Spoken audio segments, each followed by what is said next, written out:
ELSA.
Sound asleep. Something's gonna bring the change. Journeys we are meant to take. Something at the edge of space, calling us to fly away. Don't you be afraid, everything will change. You and I, jumping off the edge, they say dreamers.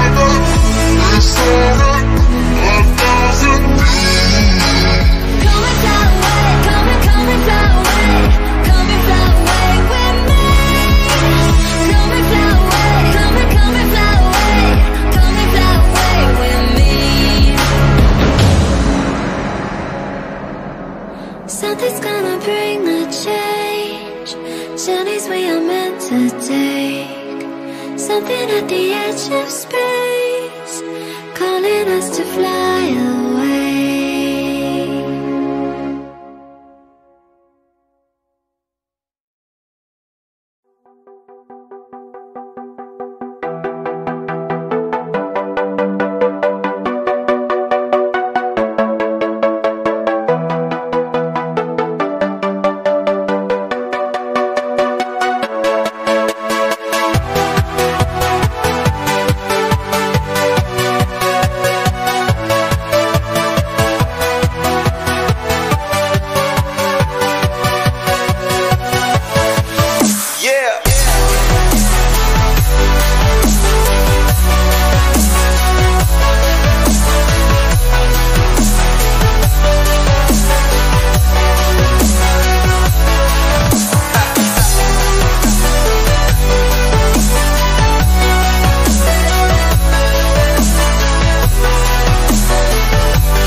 Walking alone, the streets are empty.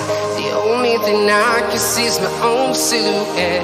I'm getting stronger, step by step. The clock is ticking, but there's no time for regrets. I've been flying from town to town, from London to Taiwan.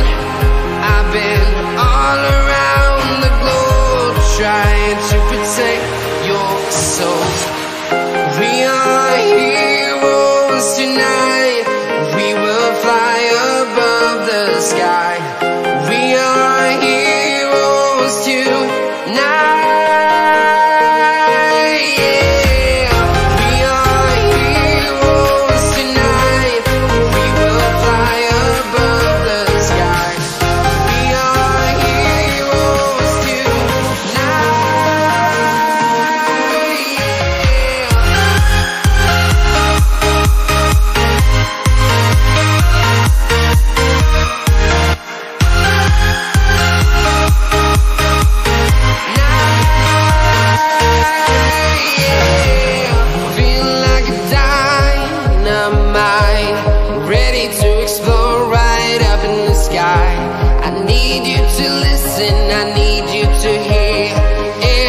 show any fear. I've been flying from town to town, from London to Taiwan. I've been all around the globe trying to protect your soul. We are heroes tonight. We will fly above the sky. We are heroes tonight. Yeah. We are heroes tonight. We will fly above the sky. We are heroes tonight.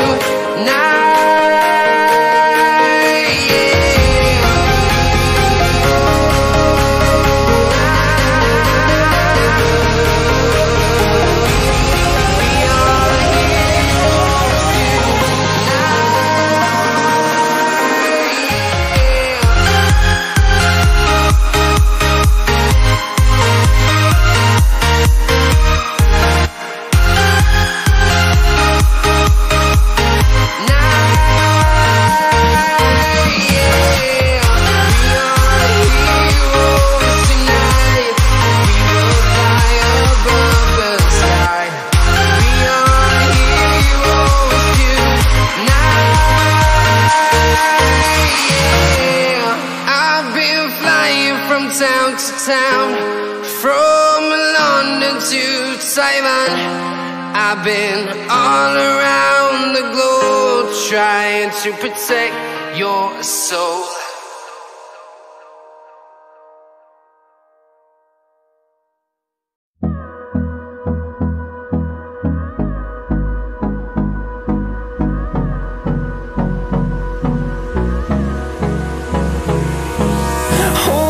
Close till I get up.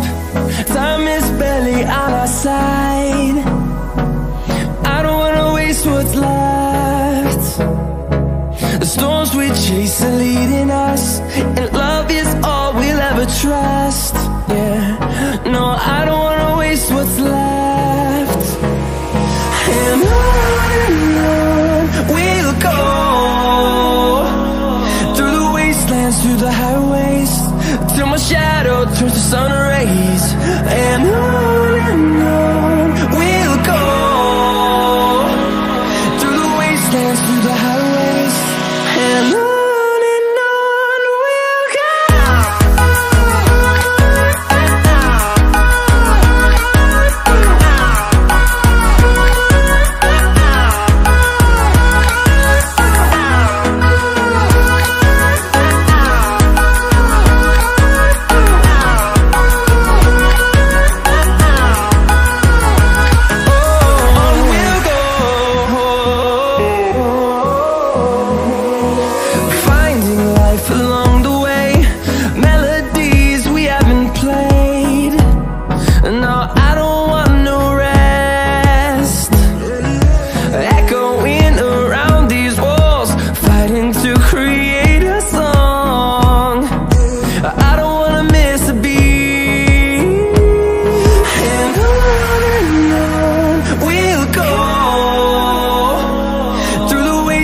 Through the highways, till my shadow turns to sun rays. And on we'll go, through the wastelands, through the highways, and on we'll go.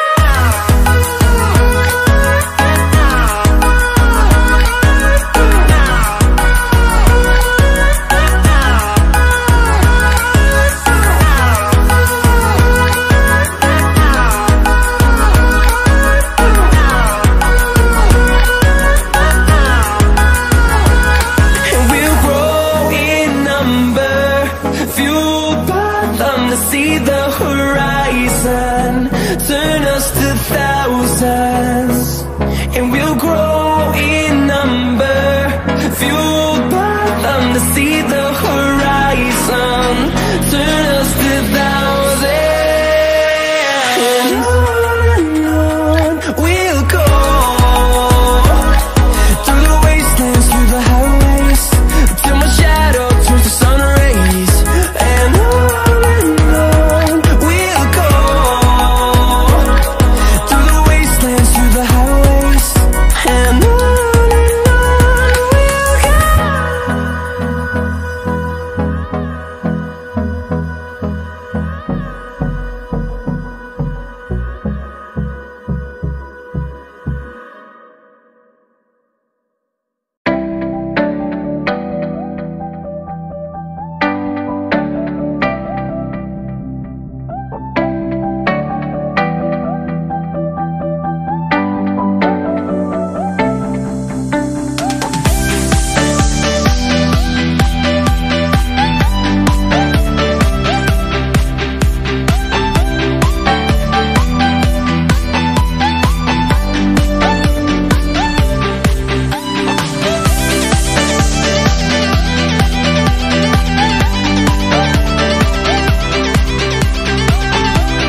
And good evening, ladies and gentlemen, boys and girls. This is your boy Latre coming to you guys live with the ELSA Season 1 qualifiers.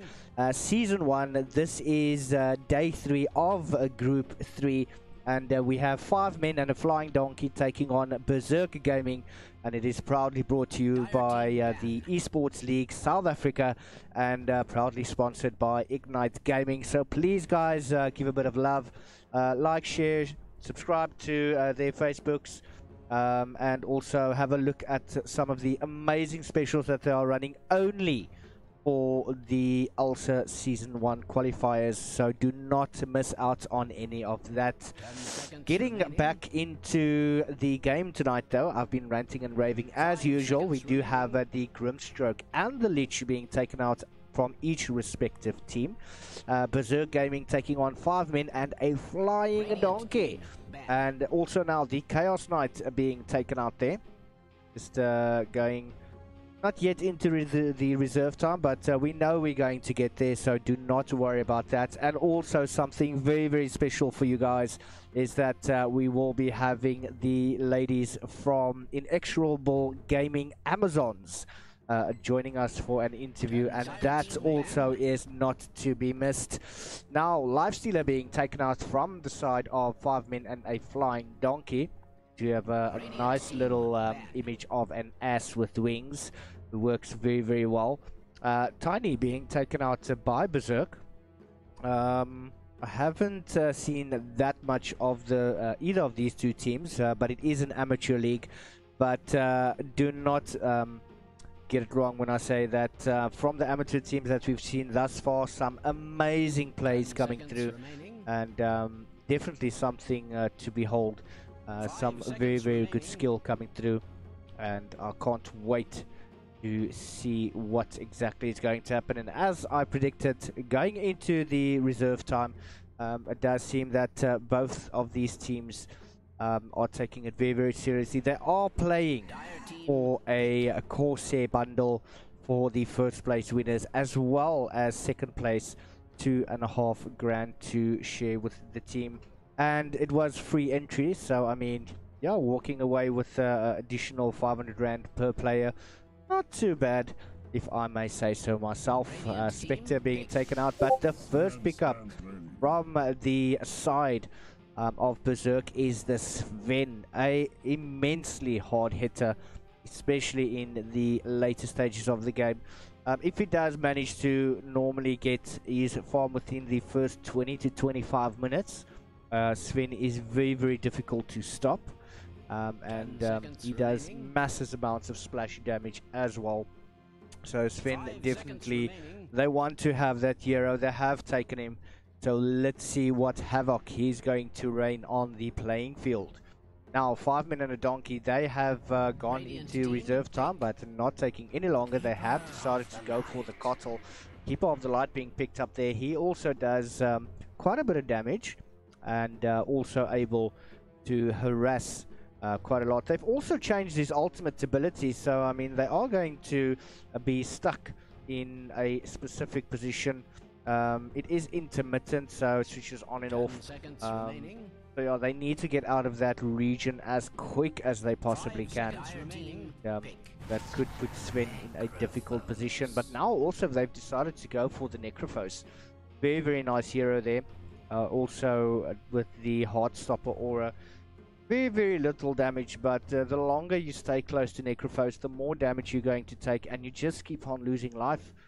And not to forget about his ulti as well. He will take you down if you are very low HP. And Necrophos also has been nerfed quite well.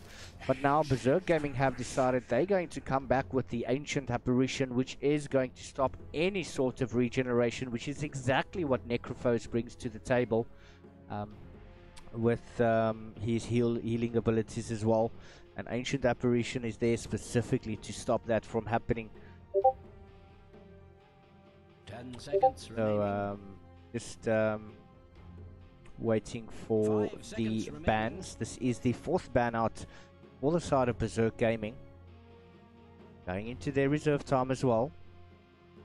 I don't think there's been any of the games that I've cast that have not gone into reserve time. Ooh, anti-mage. Nice little ban out there, and a quick ban out from the 5 men in flying donkeys, taking out the juggernauts as well. He has been banned so far, if I'm speaking under correction, from what I've seen, every single game that I have casted. So it does seem that Juggernaut is one of those danger heroes, as well as the Medusa being banned out. Early stages of the game doesn't really do that much damage, however can take your mana, which is very, very valuable. However, in the later stages of the game, Medusa that is farmed up also can do massive amounts of AoE damage, especially with the split shot. 10 seconds remaining. Yeah, pick up an Agnum Scepter on that hero and you got troubles, my friend. Fifth ban out coming from the side, and that is the Silencer being taken out by the 5 men. Now waiting to go on to their third pick. They do have the Keeper of the Light and the Necrophos. What is it they going to decide to pick up next? Waiting to have a look and see what is happening. 10 seconds remaining. 5 seconds remaining. Just adjusting my mic a little bit. Into the reserve time as per usual.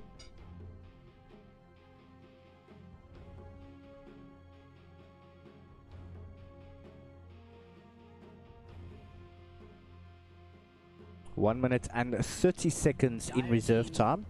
And without any further ado, welcome Shadow Shaman to the game. Also has got the Hex ability. He's going to turn you into a little chicken or a piggy. Also he's got the Shackle, so he is going to hold you in place. He's got that Mass Serpent Ward, which they use very, very well prepared on the towers. 10 seconds And remaining. it's a straight up pushing hero. And yeah, bunch that up with the Keeper of the Light. Definitely seems to be going for more of a pushing strat, whereas Berserk Gaming is going for a full-on fight strat. I mean, the Keeper of the Light and the Shadow Shaman both are very, very squishy heroes, and should be able to go down very quickly up against the Sven. Couple that with the Ancient Apparition, so there's going to be no HP regen at all.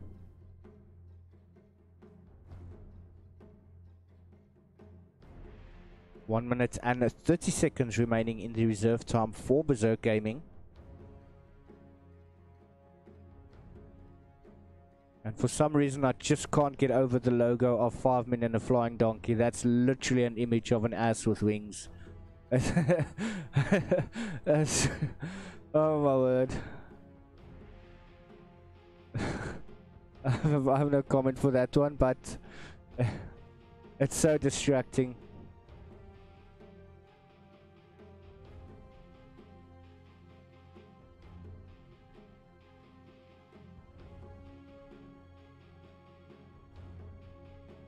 $50 seconds remaining in the reserve time. Radiant team pick. And they've decided to go for the Doom. Doom also a very, very good hero. He is able to silence you with his ultimate ability. He's got a bit of haste that he can use as well. He's able to consume any of the creeps and just, you know, use any ability to his advantage. He was just a very good hero, but there was a time that Doom completely fell off. Nobody played that hero at all, and now all of a sudden he's back into the fray. He is quite tanky though, so I can understand why they're picking up the Doom. That coupled with the Ancient Apparition. Ancient Apparition definitely has got a lot of work cut out for him this particular match. Their warding, especially the de-warding, they need to keep vision up at all times. You don't want to have a sneaky Shadow Shaman or get a blast from the Keeper of the Light, and it could potentially mean the death. So yeah, Ancient Apparition, you got a lot of work ahead of you, buddy, and I hope that you prepared for this. And even though these are amateur teams, do not take them lightly at all. Some of the plays that we've seen over the last 3 days have been absolutely amazing, and I definitely can't wait to see what more they're going to bring to the table.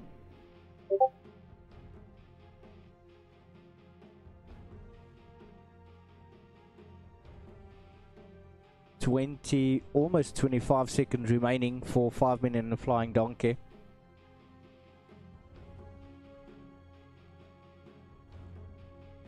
Going on to 15 seconds now. Dire team pick.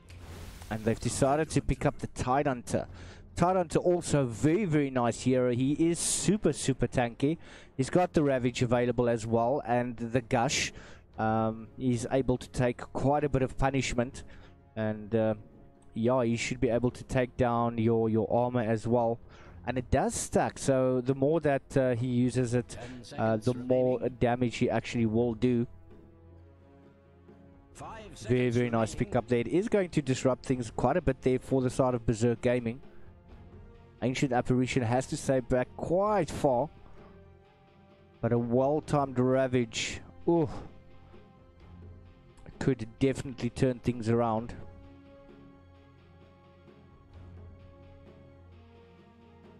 "30 seconds remaining in the reserve time for the side of Berserk Gaming.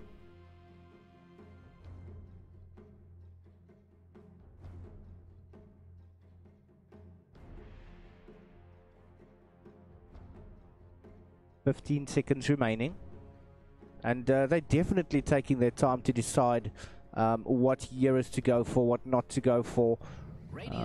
Seriously considering their options. And we have the Shadow Fiend. Oh, what a beautiful hero they just picked up.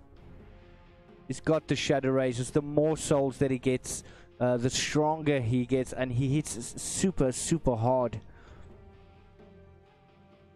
I'm guessing that the Shadow Fiend is going to want to rush up the Shadow Blade as quickly as possible. Could even consider building up to a Blink Dagger. 5 seconds remaining. Dire team back. And that's the Dazzle being taken out. It could potentially be... yeah. Axe normally gets picked up when a Dazzle gets taken out. But, yeah, I'm not sure if Necrophos is actually going to go towards the mid lane.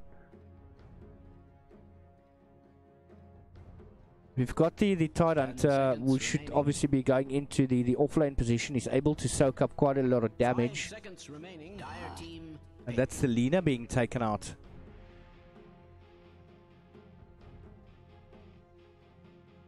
The banning of the Dazzle could possibly be forcing out Berserk to pick up the axe, instead of going for another hero.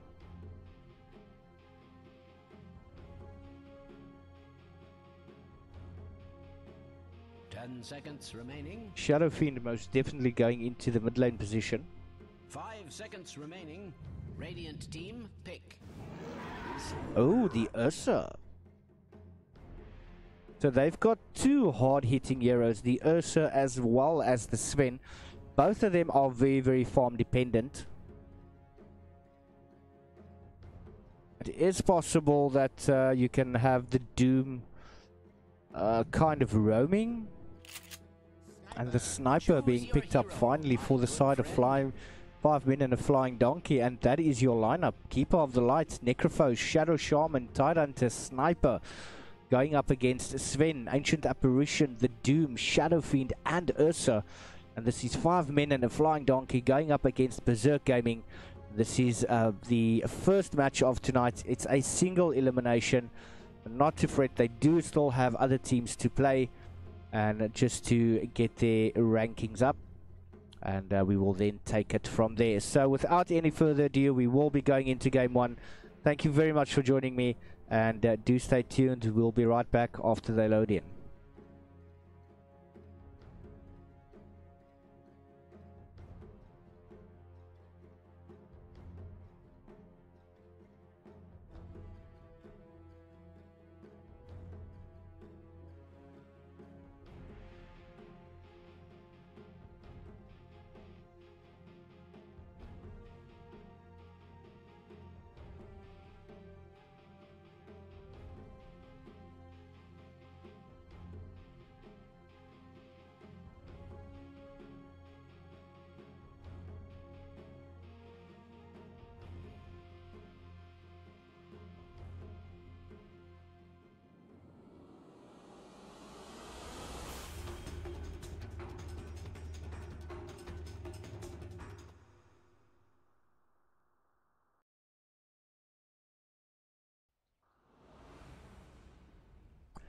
And we are into game number 1, so without any further ado, let me very quickly introduce the sides. We do have Shadow Shaman being played by LR8.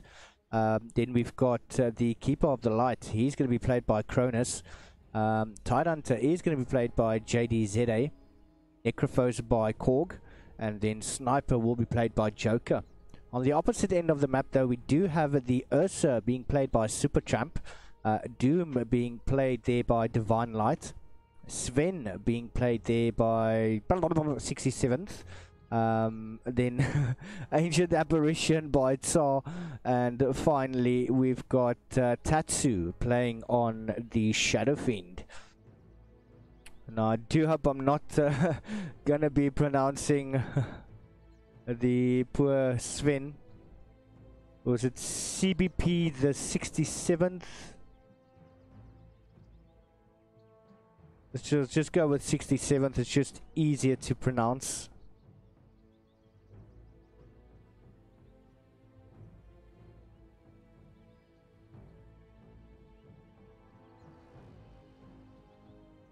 Looking at the lineups, it does seem that the Doom is going to go into the offlane position. Might even be looking at a support Sven. Ursa possibly, yeah, might be going into the bushes, which does put Sven towards the top lane. Got Sniper that's going mid. And Sniper nowadays can be extremely irritating, especially during the laning phase. And they need to be very careful of the Will-O-Wisp. That blinding light also is going to cause a bit of issues.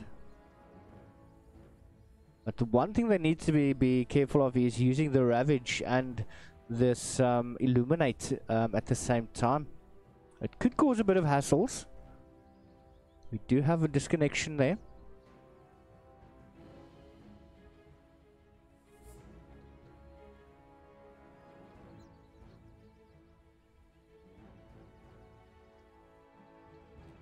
Shadow Shaman has got the wards and sentries.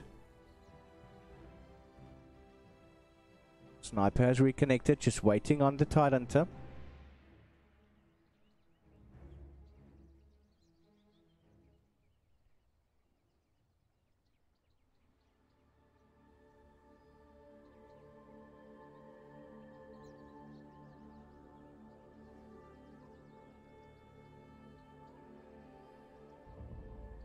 Yep, and load shedding is a bit of a hassle nowadays. I've been suffering from that for the last 2 days, so unfortunately I wasn't able to cast day 1.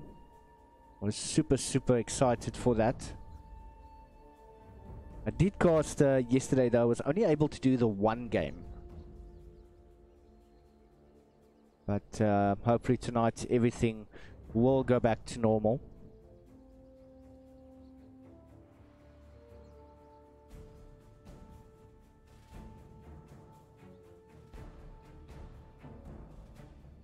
Still waiting on Thailand to come through. Oh, we've got Sniper going again.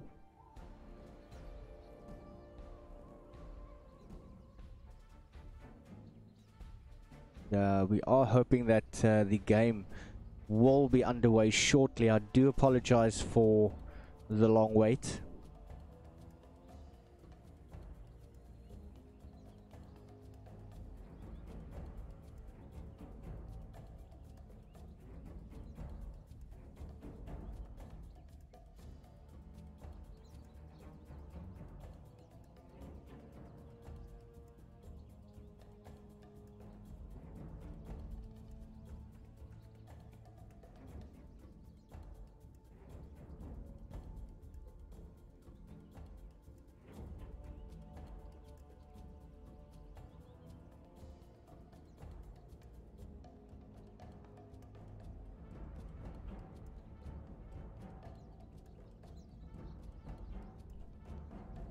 Still waiting on the Tidehunter and Sniper to come back.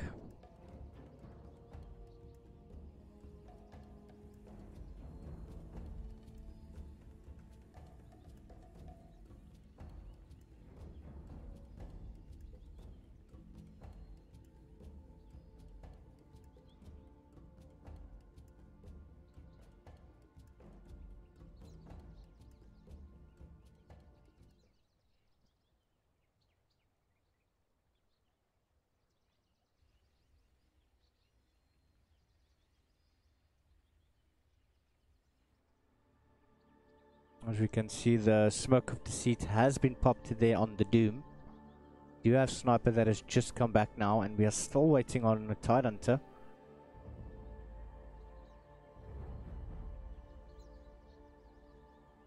It's just JDZA that we're waiting on.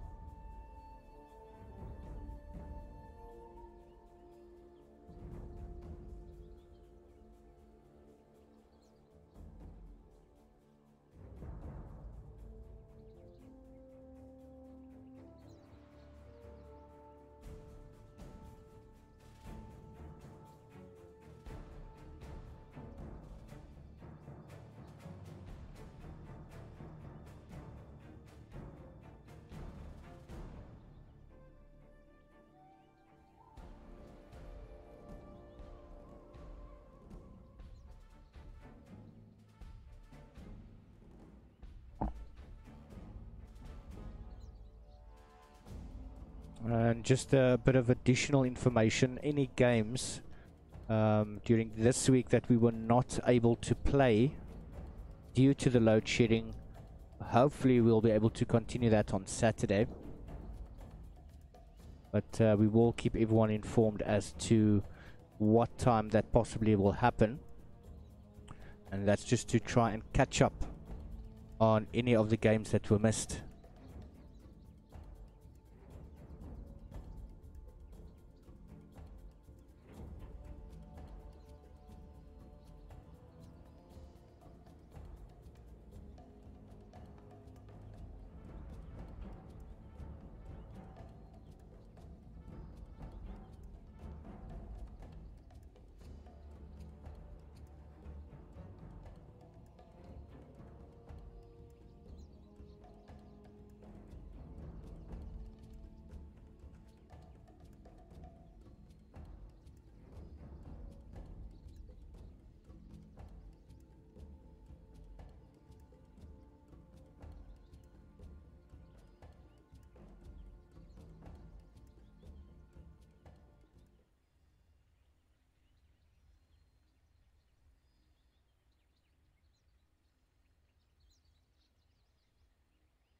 Still no side of the Tidehunter.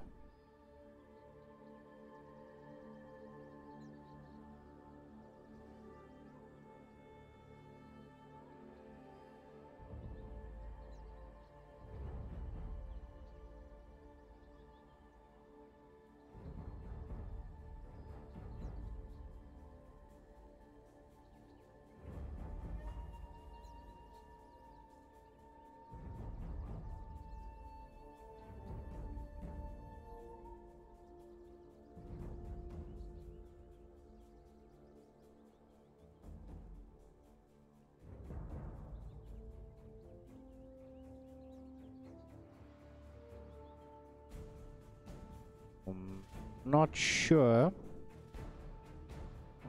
Is Tidehunter gonna be able to load back?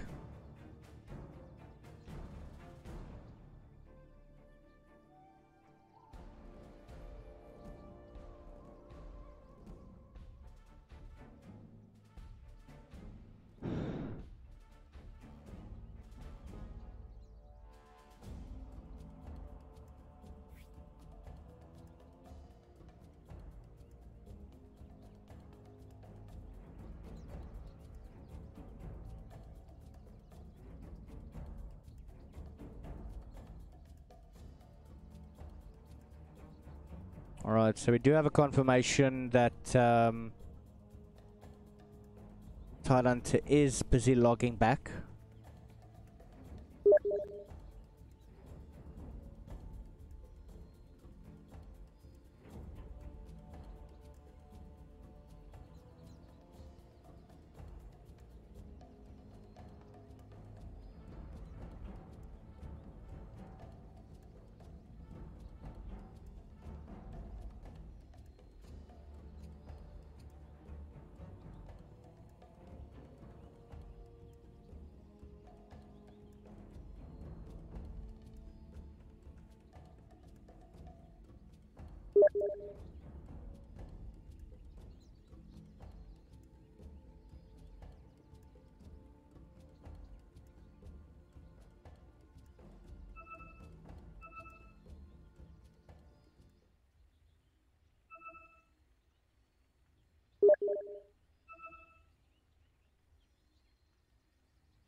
Right, and Tidehunter is back.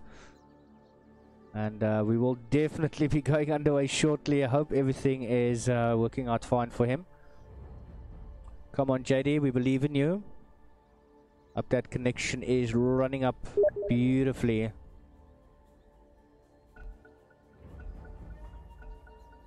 Thank you. And there we go, game is underway.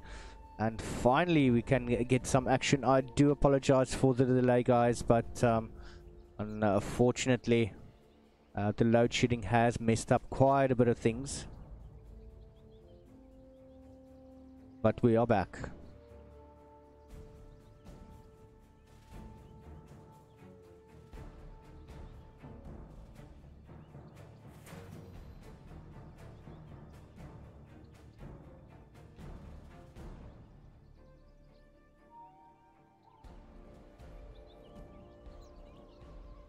"30 seconds to battle." Will I need my calculator for this? Oh, there's already a observer ward down. That is going to spot out Shadow Shaman rotating on the map, and that gives them quite a bit of information to work with. They do know that the Shadow Shaman is moving towards that position. I'm not sure if they're actually going to try and cross the river. It doesn't seem so. Each respective team is picking up their own bounties. And we've got the Doom and the Sven going towards the bottom lane, and that's going up against the Kotl as well as the Tidehunter. On the top lane we do have Shadow Shaman as well as the Necrophos, and that's going up against the ELSA as well as the Ancient Apparition, and Shadow Fiend going up against the Sniper. So already the Shadow Fiend has picked up the first two last hits, which does put him at the top. I do believe that there is going to be quite a bit of harassment. We do have the Chilling Touch being taken up there by the Ancient Apparition, but now Shadow Shaman moving into position, just wants to harass him away from there. Sven, he's just juking his way towards the tree line, wants to get away, not take any additional damage more than what's necessary. Sniper now topping the leaderboard with 4 last hits. Only 1 minute and 12 seconds into the game. No kills as yet. Sven currently hasn't been able to get any sort of last hits. And Doom taking a bit of a cheeky hits. Blast coming through. And that's just trying to harass them out of the lane. But that's the war cry from Sven. It's going to soak up some of the damage there. He does move back towards the tower though. Another blast. Oh, mid lane actually. That went up against a Sniper. Just having a look at that fight recap though, the Shadow Razor's doing most of the work. Sniper is back in lane again. That happened so quick.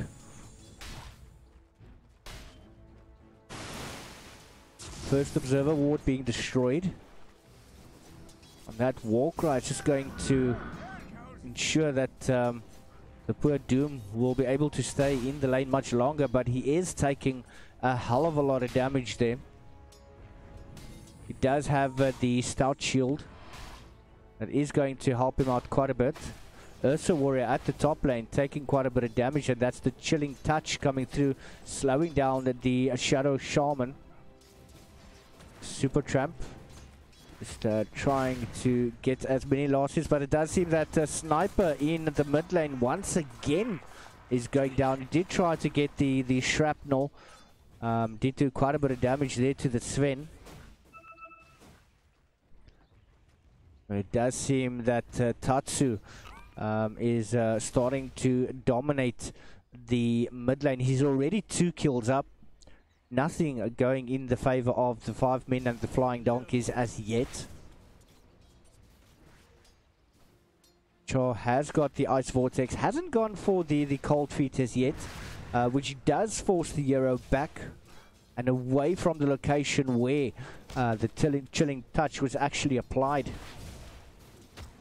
And that possibly could be a little bit more effective.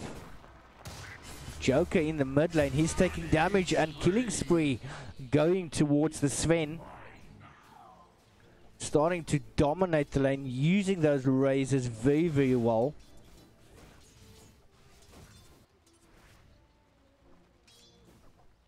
Going to be very, very difficult for the sniper to actually come back from that. Quick ward coming down. We do have the Ether Shock as well as the Hex, but we don't have the Shackle yet. Now Shackle, I do believe, is probably one of the most important spells there for the Shadow Shaman, locking them into place, but I think he would rather play it a little bit more safe and do his things from a distance. Sven still hasn't got any last hits as yet. And all of the farms seemingly to be going towards the Doom. Radiant's middle tower is under attack. Tidehunter in the back, just going to try and pull out the lane. He's going to be able to do that, pulling the creeps. Oh, Hex coming in there from the Shadow Shaman. He doesn't have the shackles available and is not going to provide just that little bit of additional time for Necrophos to actually get close. Super Tramp on 22 last hits already.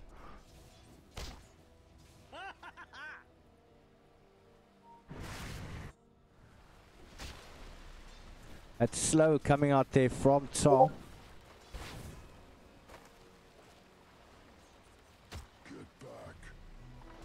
Oh, Tidehunter is taking damage. And he's actually gone down. Taken down by the Sven. Having a quick look at that fight recap. Shockwave. That's from one of the stolen creeps. Sniper in mid. Is not really having the best time at all.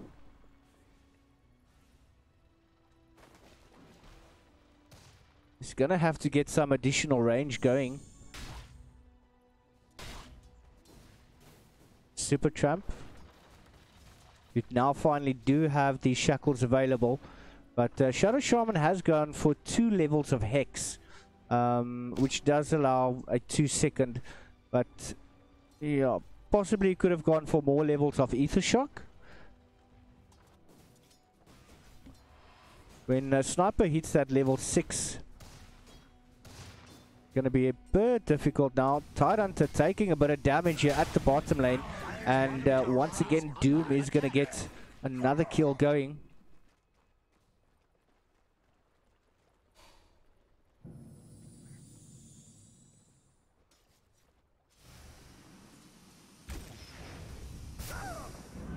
That blast seemingly not really doing that much. Almost have level 6 on the Sniper. Sven, or should I rather say Ancient Apparition, on level 4.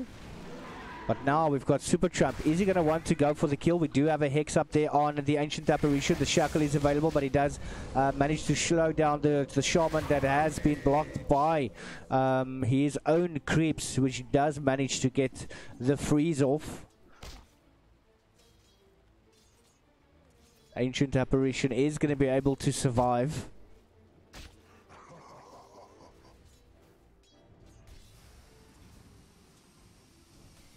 Berserk Gaming doing very well to keep the creeps very close to their tower.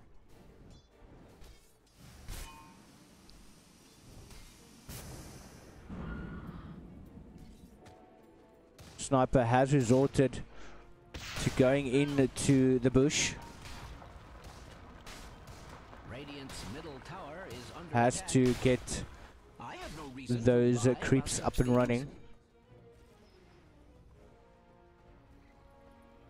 Shadow Shaman rotating towards, oh, just planting a quick ward. If anyone is going to TP in, they will be able to see it. Ancient Apparition moving towards the mid lane.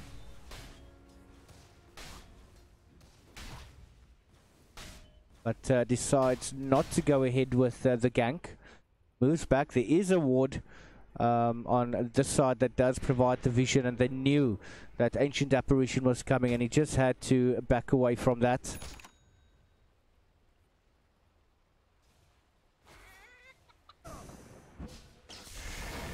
So, taking a bit of damage, does get the cold feet off, but it's not going to activate. At the bottom lane, we do have a bit of trouble though. Oh, Will-O-Wisp coming out, but Tidehunter doesn't have the Ravage available as yet. And both the Sven and the Doom is going to back away from that, but very good assistance coming in from the Keeper of the Light though. Getting that Will-O-Wisp off. Just locking them into place. And it is going to cause them quite a bit of issues in the later stages of the game when the Sven is farmed up. Are they going to want to go for it? No, Doom backs away. Keeper of the Light, Will-O-Wisp does not do spell immunity. If Sven does manage to pick up a BKB, it is going to be very difficult. But now we've got the Shadow Fiend. He's got the double damage, trying to get to LR8 as well as Korg. But he decides to back away. There is no ward to pick up his movement, with the exception of this little ward over here. Regen rune. Not level 6 as yet. Another slow coming out there from the Ancient Apparition. Super Tramp moving into position. He does get hexed up there by the Shadow Shaman, and he as well is going to have to back away. Quick fingers coming out from Shadow Shaman to try and save his teammate as much as possible. As Bought a Book is using it. He is now level 6, but no real mana to speak of. Kotal has gone down in the bottom lane towards that tower. Tried to hide away, but he was caught out there by the Doom. Doing very, very well to get those sneaky kills off.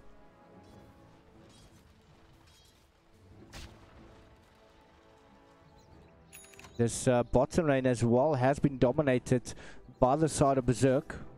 It's 0 for 7, 11 minutes in the game, with already a 5k or 6k rather team net worth lead going to Berserk, and they're going to want to retain that. With every passing moment it keeps on growing, and it's going to be very hard for 5 men and the Flying Donkey to actually come back. But it is not impossible. Oh, LT coming out. Korg in a bit of trouble. He does manage to get that Ghost Shroud off, but now the Shackle's coming out. Necrophos is going to go down. Super Trump, he's in a bit of trouble. That's Ravage coming out as well. And the ELSA tanking as much as he possibly can. But no, JD says you're going to go down using that Anchor Smash. Char now trying to run. Is he going to get it away? No, he's going to get a double kill to JD. Tried to deny himself to the creeps, but unfortunately did not go his way. Korg decides he doesn't want to go towards the top lane, but immediately going down towards bottom, he does get doomed up. He's not going to be able to cast any spell. At the mid lane though, Tatsu getting hold of Sniper once again. Divine Light trying to get the Necro down, which he is going to be able to do. He's going to be on the killing spree. 12 minutes into the game, 2 for 10. And could this possibly be too little too late? Necrophos as well has gone down in the top lane. A lot of action happening, which I am missing so badly. But it's two lanes at the same time. We do have a TP coming in there from Sniper. He does have the shrapnel available. He doesn't feel that he needs to use that right now. Tatsu mid. Strange to say, Radiant's middle tower has fallen. Someone must be very pleased with themselves. Or himself. Singular antecedent, singular pronoun. We do have a smoke up. They do have the sentry ward in the vicinity, so they do know they weren't spotted out there by an observer ward. But at the bottom lane, oh, Korg, he's in the world of trouble. He is not going to be able to survive this one. Sven does manage to get the kill though. Cronus staying there, trying to get that Illuminate off. Is not going to do as much damage as you would have hoped. But now Shadowfiend coming down, unstoppable going to him. They are going to want to get this tower down as quick as they possibly can. They've rotated towards bottom. That tower still has quite a bit of HP remaining. And we have additional 20 damage from the talent tree being picked up there by the sniper. Radiant's bottom tower is being subjected to extreme violence. Structures are fortified. There appears to be some sort of magic. Middle tower is under attack. Just working on that tower. They do have creeps there to make it a bit easier for them. Oh, Tidehunter, he's going to find ELSA with a beautiful little gush there, trying to slow him down. The shrapnel does come through. Now, fighting Ravage coming out. Shadowfiend is there, but he is invisible. He's going to walk right up to Joker. Get the ulti of Joker's going to go down. Korg now has to run. Will-O-Wisp coming through. Ancient Apparition being caught there, but the blinding light does throw him out there. Double kill going there to Tatsu. Oh, Korg is still there. Beautiful stun coming through from the Sven. He's going to do one hit. Killing spree going there to him. Korg had the opportunity to get out, but never took the chance. But we still have the Doom. That is on the Shadow Shaman. Is he going to be able to survive? Oh! Sneaky, sneaky Divine Light. It does pop in the Shockwave. Unfortunately, it misses, but enough was enough. That Doom did more than enough damage to get them down. It's a 10k, 11k team net worth lead. And just look at all of these spells being thrown. 6k damage to each respective team. And now Berserk is opening up a can of worms.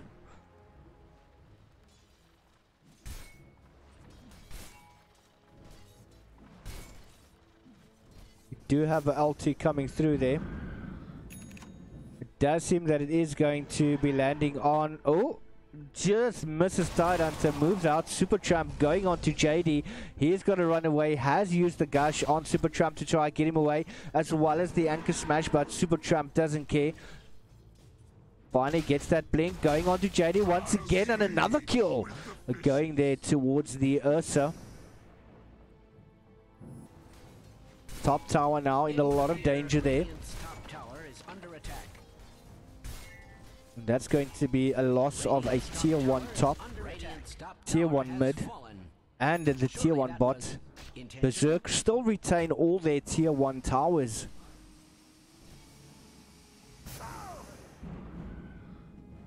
Fortunately, the only thing that Keeper of the Light is able to do at the moment is the Illuminate. Sven at the top lane. There is a sentry ward there. Oh, Joker, he's going to find himself in a difficult position. We still have the Shockwave available. They are moving away now.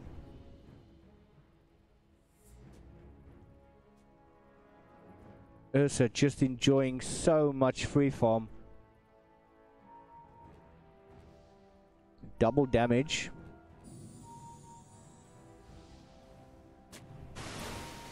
Tatsu is there, so just baiting them out. Beautiful stun, and the Ravage coming out, catches them off guard. That is the Serpent Wards coming out there from the Shadow Shaman, as well as the Illuminate. Shackle up onto Doom. He is not going to go anywhere. He does get taken out there by JD. Now Tatsu, as well as Sven, has to run like hell to get out of there.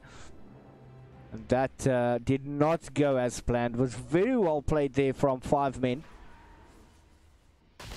ELSA quickly going towards the Roshan. Is a ward there, but I don't think it actually scouted him going in there. It just misses this position here. Everyone moving there now. I think they know that something is happening at Roshan. Are we going to get any sort of rotations happening? Necrophos, he is not interested at all. Roshan is going to go down, and they're going to give it to Tatsu. There's quite a bit of vision here for them. Super Trump has got the Aegis. Shouldn't be too scared. He jumps in, going on to the Shadow Shaman. Does get hexed up. Sven coming into play. Beautiful little stun. The Illuminates and the ulti coming in from AA. Doesn't really do that much damage, but once again, there's going to be no regen. Will-O-Wisp being taken out. Is the Ravage available? No. 70 seconds before that happens. Will-O-Wisp going into full activation mode. Tatsu has got the ulti available, and that's going to be the Tidehunter that's going to fall, as well as the Shadow Shaman, using that bush to their full potential. Got a lot of trees to hide behind. Cronus tried everything to keep them off. Nice little war cry coming through. It seems that they are going to want to push towards that mid lane.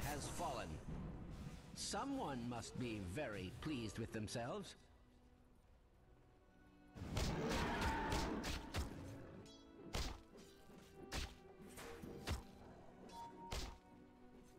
Now they're rotating towards bottom. They've got the tier 2 mid. It does feel that they're on such a roll at the moment. It's going to be very, very difficult to stop the side of Berserk. And they have actually gone Berserk right now. 22 against 6 kills. Very, very difficult for 5 men to come back from this. Do we have the Ravage available? Yes, we do. We don't have the Blink Dagger yet. Tidehunter running in. Shrapnel does come out there from the Tidehunter, as well as the Illuminate. They're going up in all directions, trying to gain the upper hand.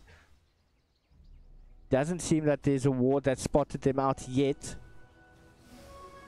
Oh, Tidehunter is there. Hex coming out. That popped onto the ELSA. Nice little Ravage coming through. Ulti from the Ancient Apparition, catching Joker and Cronus. Oh, everything is going wrong for them. The Blinding Light coming out. Korg using that ether-like Ghost Scepter spell, which is called the Ghost Shroud. But we do have a pause in mid-fight, and I know that a lot of players absolutely hate that when it happens.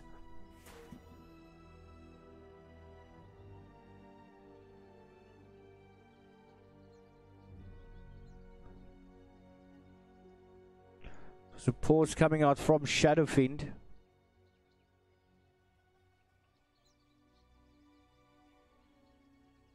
And Sniper is actually very, very lucky. This is one of those moments you get the sportsmanship coming through. They became aware that Sniper is AFK, and they have decided to leave him. They have also mentioned that ELSA is AFK.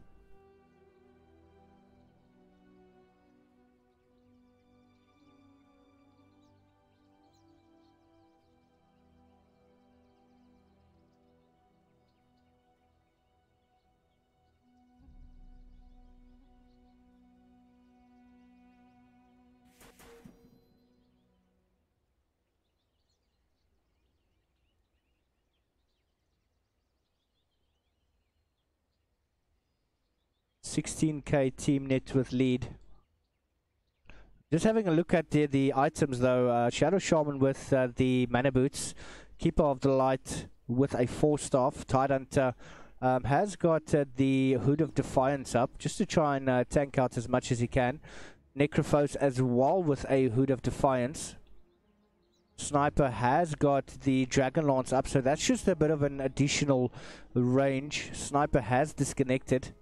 ELSA with the Vladimir's offering, as well as the Blink Dagger. Doom with the Shadow Blade and the Drum of Endurance has used up all the charges. Sven with the Arcane Boots. Apparition with that Infused Raindrops, as well as the Tranquils. As well as the BKB with the Shadow Blade. And still has the Ages of Immortal available.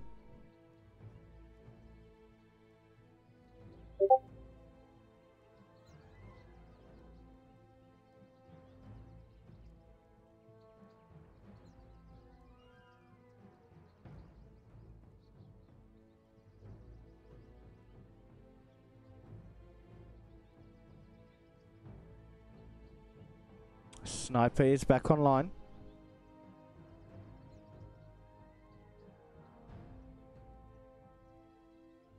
Korg still not out of trouble. The Ghost Shroud has just worn off.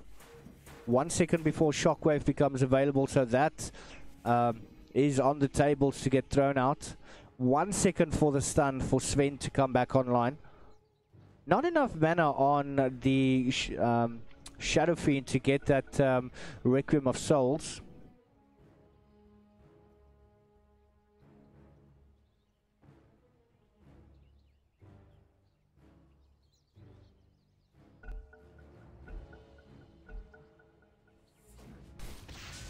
Stun coming out, and Korg is going to go down. Nice little jump in there from the Ursa, but he does get caught into the Will-O-Wisp. Oh, are they going to try and take it out? Yes, they managed to take it out, but not before the Ursa actually went down. So they are regrouping at the moment. Has that ever been cause for celebration? Trying to get down. Radiant's top tower is Let's smoke on the Sven. Not going to get spotted out. Does have a bounty that he's able to pick up there as well. That's exact. Unfortunately, Korg has taken quite a brunt. So much damage coming through. Oh, Roshan was taken. He's not going to be there, but they are going to give the Invis Rune there to Shadow Shaman. He does have the Requiem of Souls available. They are going up against Korg again, but we do have a TPN coming in there. Beautifully timed Requiem of Souls onto Cronus, who does try to force off himself out, but unfortunately doesn't work. Now Tidehunter, he can't cast the Ravage. He's been doomed. Oh, and Korg caught out. Double kill going there to Divine. Running back to get those creeps in. Now they're going to take a tier 2 tower in at the top lane. Sven has got the Blink Dagger queued up. Going for it. There's 3 heroes down. But the cooldowns are quite short, so they should be back very, very shortly.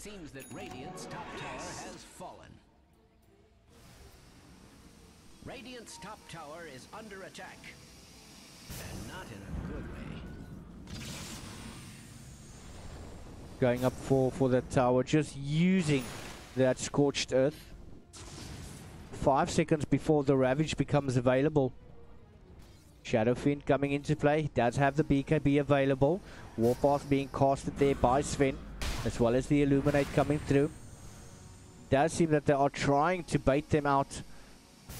And it's just not working. They are staying high ground. Supertramp wants to build up towards that Skull Basher.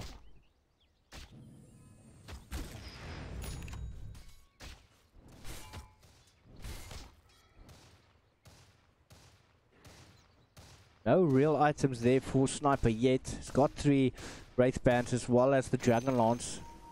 Doesn't have that much damage. Not able to fight even with the range that he's got. Jumping coming in there to Supertramp. Going on to JD. He does pop the Ravage to save himself. But now the entire team comes in, and this is exactly what Berserk has been waiting for. Now they should be able to push up towards that tier 3 tower. But Tidehunter did go down to the Ancient Apparition. Going up towards that tower, the Shrapnel does come through. Cronus with the Illuminate, not really doing that much damage. The Warpath blocking so much damage coming through. That's also the Blinding Light. Nice little shackle coming in there from the Shadow Shaman. Will-O-Wisp casted as well. That's the Snake Wards coming down. So much damage being taken there by the Doom, but he's unfortunately going to go down, and Korg's going to pick up a double kill. And this is not what Berserk actually thought would happen. Tried to get up there, but 5 men came back very well with that one. But they're still fighting up a 21k team net with lead. 24 minutes in the game with a kill score of 9 versus 29. Berserk now rotating back towards mid.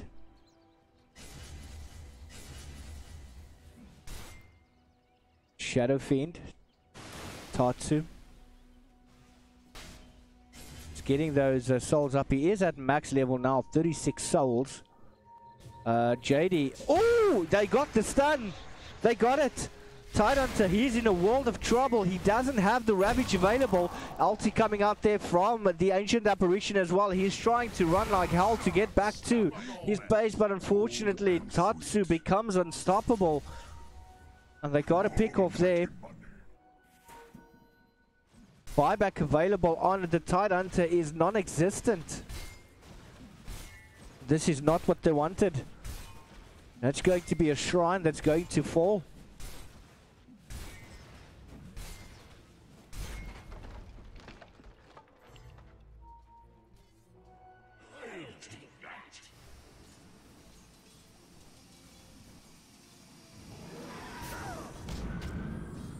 ELSA just jumped forward. I think Kotl actually had a premonition there and moved back.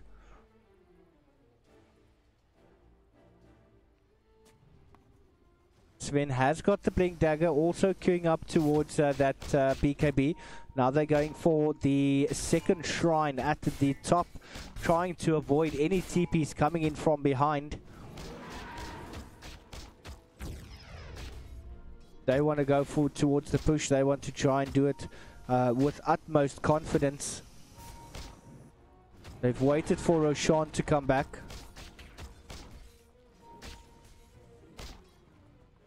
We do have the haste available, and Sven is pinging out. He wants to go for the Roshan. Now they're going to go do it. Heishun has been bottled, but just look at the amount of damage that Roshan is taking.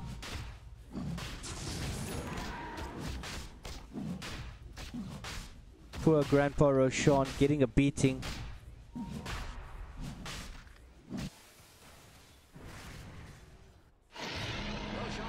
They're going to give it to Tatsu once again.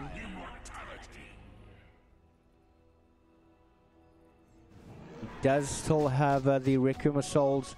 Has got a butterfly up and running as well. Does seem that they have spotted out Sniper. He does try to TP out. Is he going to be able to make it? Oh, he gets Eel sceptered up. Coming in from the Ancient Apparition. Will-O-Wisp as well. But, oh no.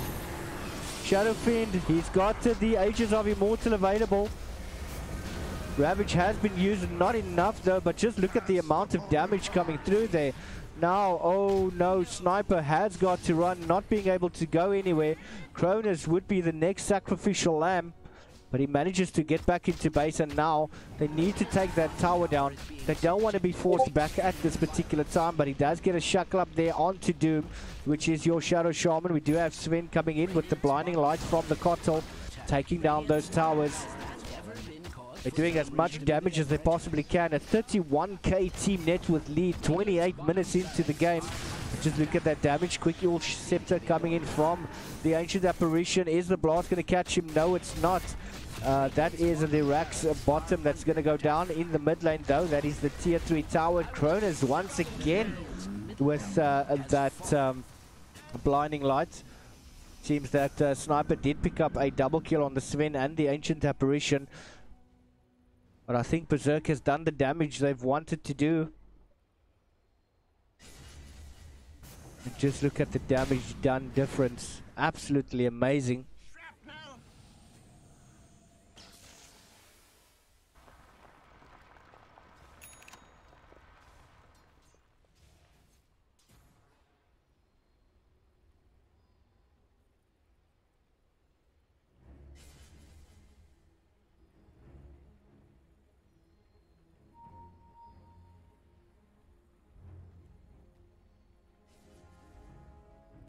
Seems that they are regrouping.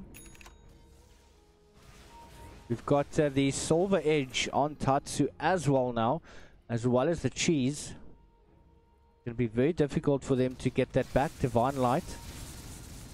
Does seem that he's just trying to show his presence. Ulti coming through.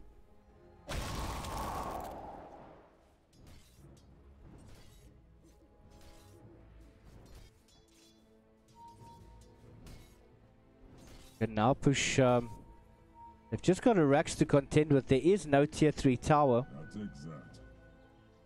As well as the top lane. They should be easily able to get up there. Ravage is available. Doom trying to bait JD out as much as possible.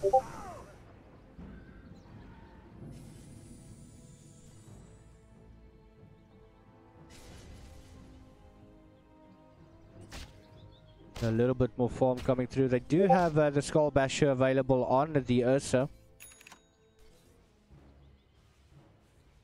Got the Force Staff as well as the Eel Scepter.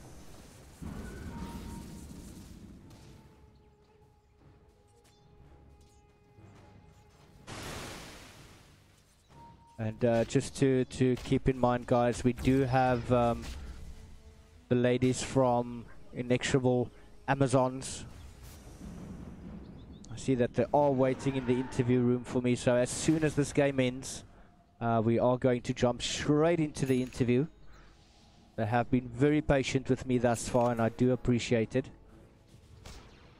Oh! Tidehunter pops! Radiant's middle barracks are under attack. Just getting rid of any sort of vision. Shrapnel coming out there from the sniper to try and avoid any sort of push, but the shrapnel has worn off. Another one is being thrown out there. I've never seen Radiant's Glyph of fortification coming through. fortified.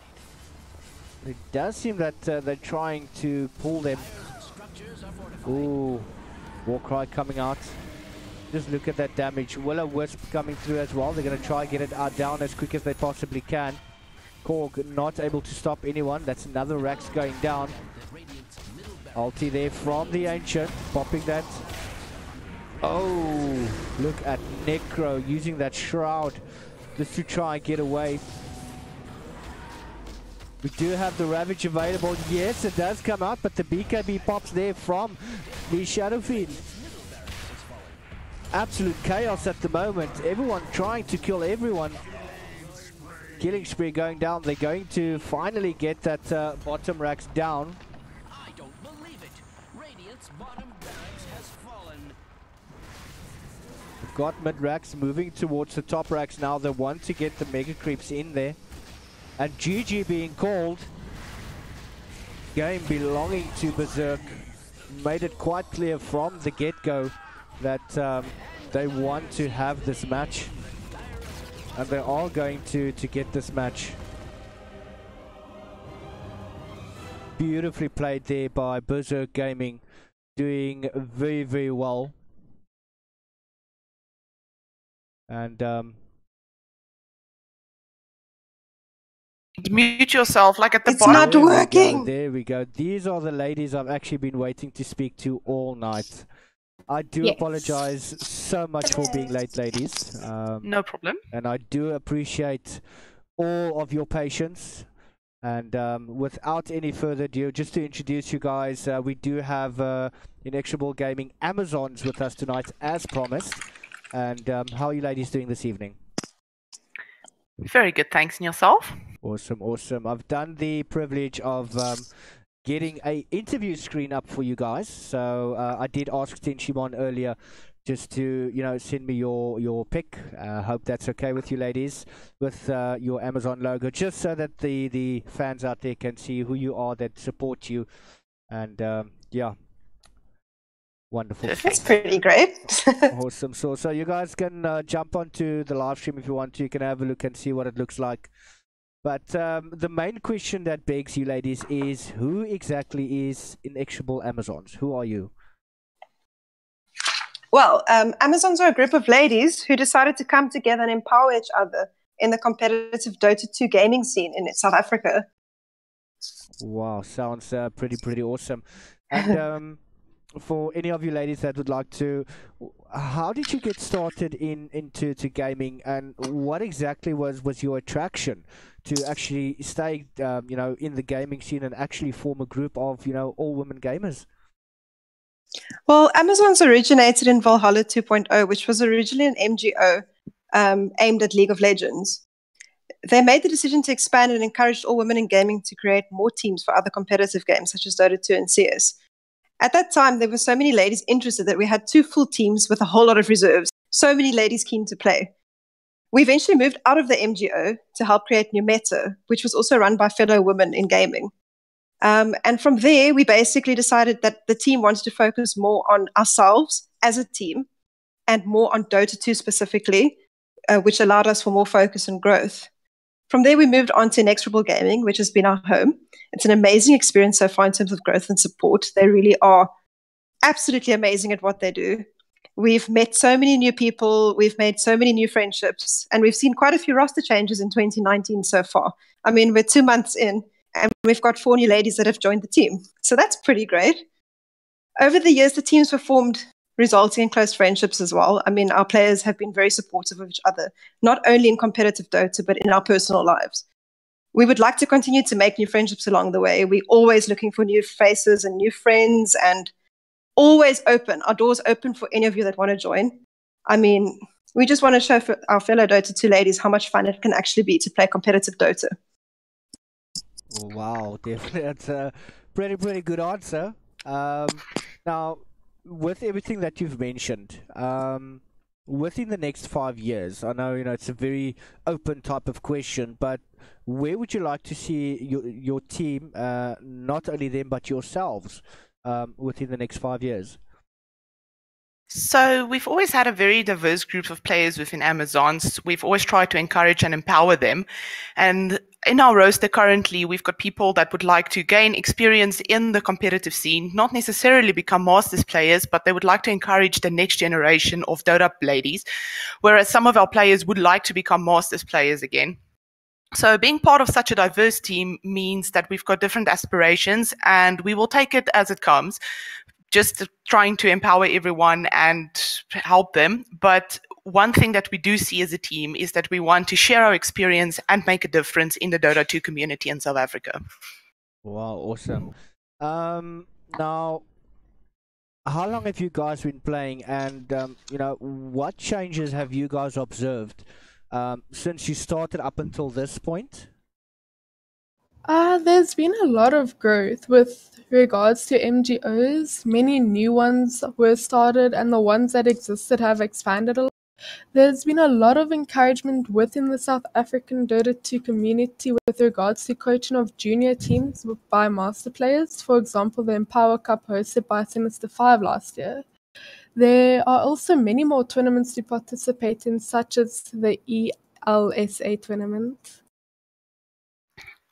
So to answer the first part of your question, I think Tenshimon and Lapis Lazuli have been in this team the longest out of all of us. I think they joined earlier last year, and most of the people in our roster are new people, which pretty much joined in January this year. All right, awesome. And for like you mentioned earlier, your doors are always open for any new players. Are there any advice that you guys would possibly give to any future gamers out there?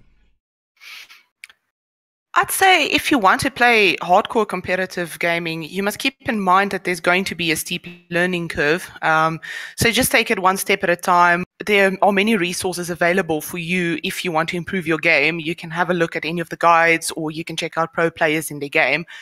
But one thing I can call one of the values of Amazons is that you play with people that you enjoy playing with and you have fun. And that's what it's all about. Like we all know, online gaming can be very toxic at times. So don't accept any toxicity from anyone, but don't be toxic yourself. Like in one of the Dota 2 tips, it actually says, be sure to not make any more enemies than the 5 you already faced. Very, very true. And are there any social media links that you guys use that you'd like to share with the viewers? Well, currently we have 3 that we're very active on. You can find us on Twitter at Amazons Dota 2, on Instagram, Amazons_ZA, and of course on Facebook, just as the Amazons. You can look us up. Awesome source. I will definitely be sure to do that, and I will be liking and sharing all of your links. Now, being a female which is mainly dominated in like it's a man's sport, how do you guys relax? How do you get your mind off things? A majority of us are gamers, so we either play Dota pubs with our friends or other games. We also like to hang out with family, friends, explore nature, and work on our own hobbies part-time, such as painting, sport, and All right, and what changes do you possibly feel you'd like to see within the esports industry? Well, for starters, the stigma of ladies being unable of being successful at the compared to their male counterparts, as well as the toxicity towards players in general, is quite a problem. The scene is competitive, but there's always room to help a fellow player out, to improve or to learn from others better than yourself. Remember, gaming is supposed to be fun. If we play nice and enjoy the ride, the game is well worth it. There's no point in being toxic, guys. We should all be backing each other. That is what the game is about. Most definitely, most definitely. Are there any shout-outs that you guys would like to send out to your fans, friends, family, organizations, and so forth? We'd like to send a shout out to everyone in NXO Gaming, our families, friends, supporters, fellow teammates such as Erie, Bunny, Leah, and Tenchi, and our coach Levi. You guys rock. Right, awesome source. I just have one final question for you, ladies. I know that you are quite busy, and I don't want to take up any more of your practice times. What do you guys feel is like the 5 important elements to any successful team? Well, from our side, first of all, commitment from all of our team members. So just to get our team practice up, but as well as to improve on your own individual game. Then secondly, communication, both in-game and outside of game. Then thirdly, we believe in supporting and encouraging each other. Like a nice thing about us, we would message each other when there's like a test or an exam or anything going on. Then fourth, patience. Like just be nice to each other, help each other out. And then finally, we take things seriously when necessary, but also remember to have fun in the process. Awesome, awesome. Well, ladies and gentlemen, for those that have decided to join in, these are the ladies of Inexorable Amazons. From what I've seen thus far, they do play exceptionally well together, and I just thought it fitting tonight to share a bit of the female aspect of gaming. And very important to notice, I actually had a chat with someone earlier, and I mentioned the name Gamer Girl. And I was actually corrected by the phrase gamer person. So that I thought was actually quite interesting. And yeah, it's whether it's guy, girl, whether you game, you a gamer, and that's basically the end of the story. And, now that's a quote I can get behind. Yeah. Yeah, I fully agree with you there. Awesome source. But yeah, look, with all the years I've been playing, I've met so many people, whether it's been guys or female gamers. We all share that same passion of, you want to game, and, getting into a team sport's even better because, I mean, you share so many life experiences with each other. And even though you don't know some of the people that you play with on a personal level, you get to know them on another level, if you know what I'm saying. And that for me is just pretty awesome. I have to agree with you. It really is fun. I've enjoyed the ride so far, and I hope it continues for a very long time. Awesome. I also have no intention of going anywhere else. Awesome. But ladies, I do want to thank you very, very much. I know that you've been sitting in this channel for so long. But it's very much appreciated. For everyone that has tuned in, thank you very, very much. Just as a guy trying to multitask, not working out that well. I'm getting there. But yeah, thank you very much. I hope that we get to see a lot more of your ladies within the tournament, and go out there and kick some ass. Thank you very much. We really appreciate the motivation and the vote of confidence. Awesome. And I'll be leaving you ladies to do what you need to do. I'll be signing off from Discord right now. Bye. Cool, bye-bye. Thanks for your time. Bye. Thank you. Bye-bye. Well, ladies and gentlemen, that was Inexorable Amazons joining us, and thank you once again. I know I'm saying it way too much, but we're going to get back into the game. Just getting everything ready for you guys.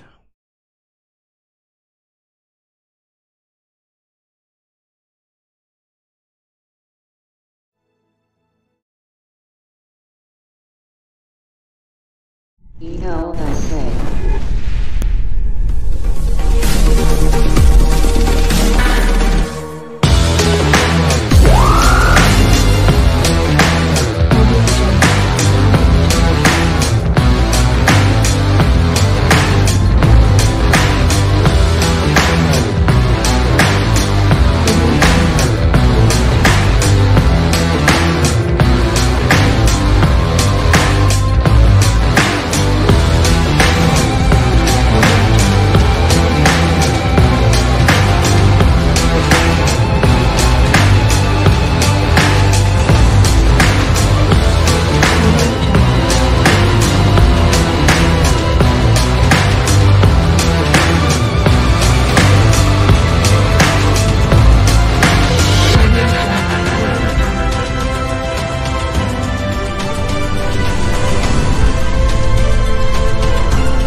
Come and fly away with me.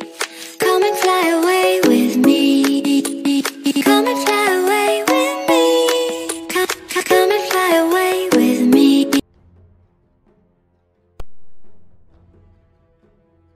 We are back, and this is the second game for tonight. We have Inexorable Unknown going up against Syndicate Gaming, and this one promises to be just as exciting as the previous game, but a little bit of experience coming through from the Inex side, and I cannot wait what the side of Syndicate has to offer for us as well. Dire team ban.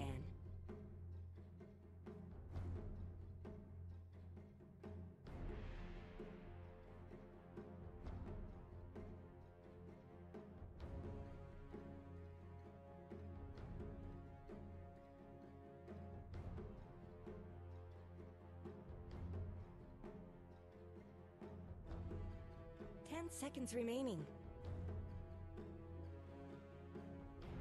5 seconds remaining. Radiant team ban.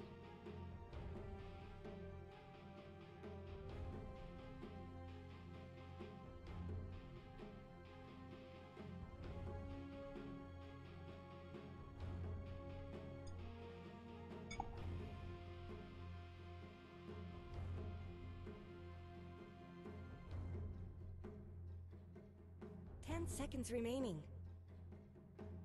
Dire team ban.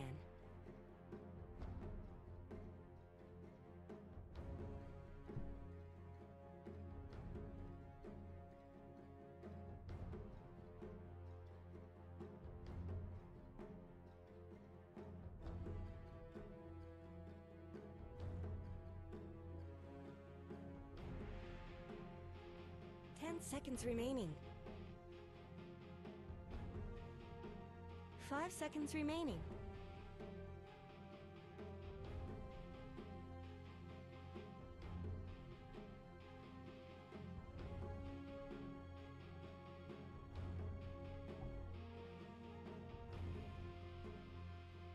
Radiant team's turn to pick.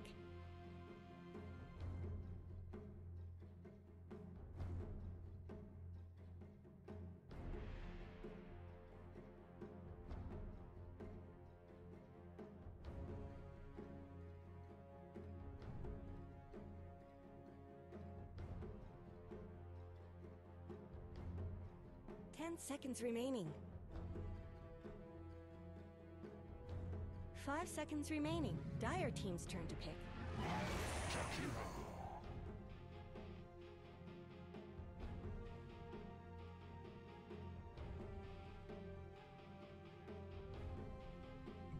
Right, so the first pickup coming in there from the side of Syndicate, picking up the two-headed dragon Jakiro, and Inex picking up the Oracle as well as the Bane. Two very nice heroes. I do like playing Oracle quite a bit. Well, and as per usual, a little bit of quiet time. Unfortunately, this is one of those things with the load shedding, you can't really cook during the day, so having a very, very quick snack. But everything seems to be good. We've got the Pugna being picked up there.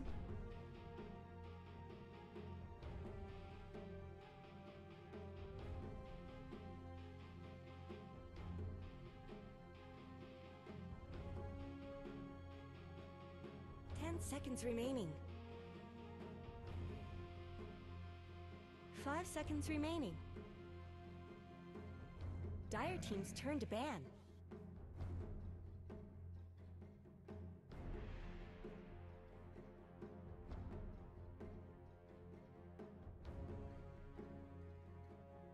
Just looking very quick at the bans out though. Once again, the Juggernaut being banned out, the Lich, Centaur War Runner, as well as the Phantom Lancer.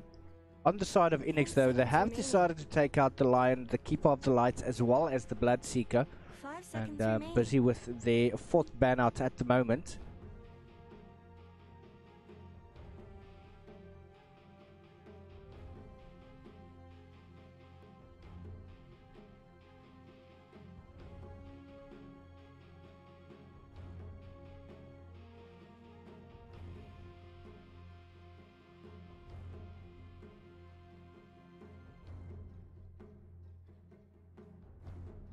Radiant team's turn to ban. That is the Void being taken out.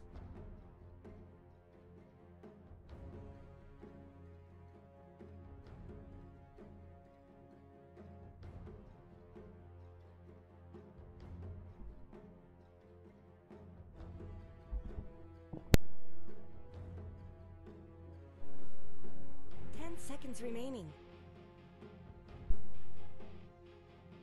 5 seconds remaining. Still waiting for the fifth ban out to come out from Syndicate.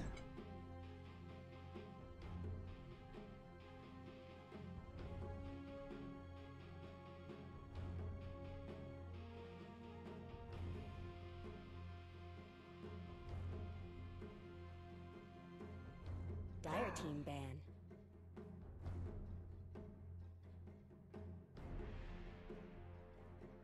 Dire team's turn to pick. The Husker as well as the Lifestealer being banned out from each respective team.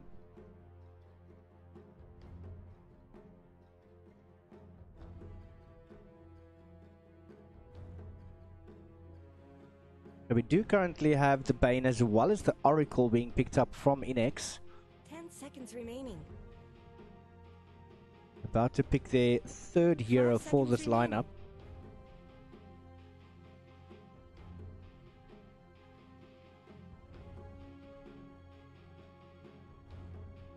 Radiant team's turn to pick.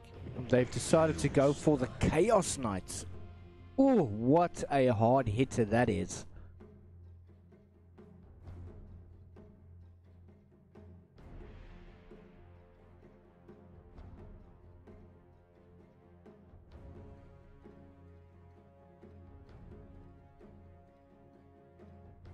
Seconds remaining. 5 seconds remaining. Dire team's turn to pick. Ooh, Leshrock. Very, very nice hero there. But I do see quite a bit of mana dependent heroes there. And Unknown could potentially pick up an anti-mage. 10 seconds remaining. 5 seconds Right, the remaining. anti-mage hasn't been banned out yet. Radiant team's turn to pick. Oh, the Doom once again making his appearance tonight.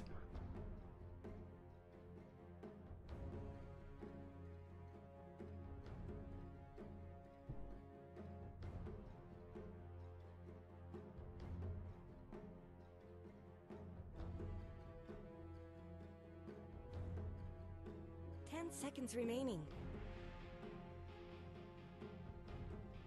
5 seconds remaining.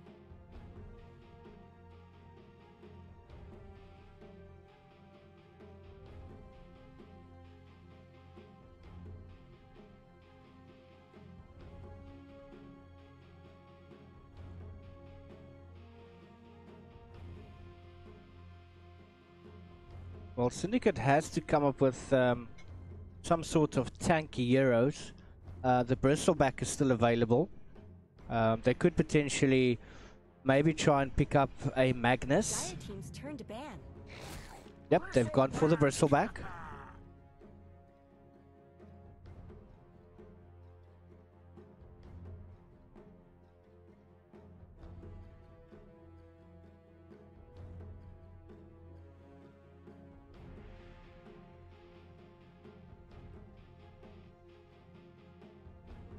Seconds remaining.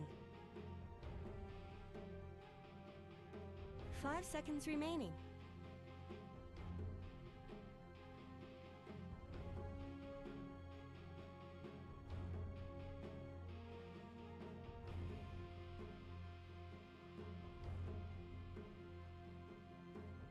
We're waiting on the final ban out there from the side of Unknown.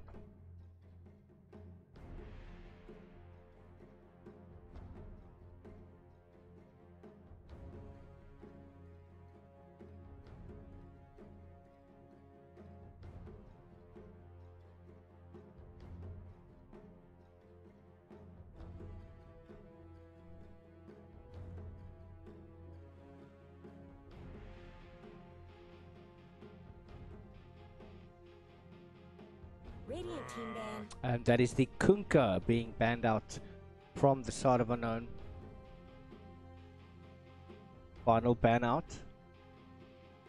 from Syndicate.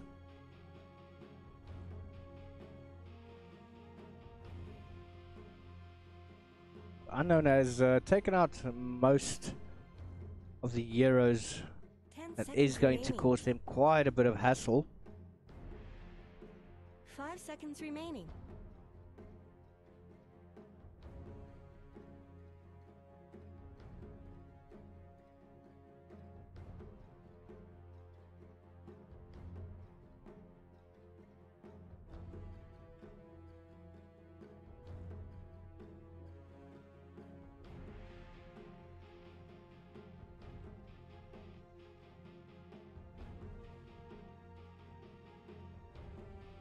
About a minute in reserve time left.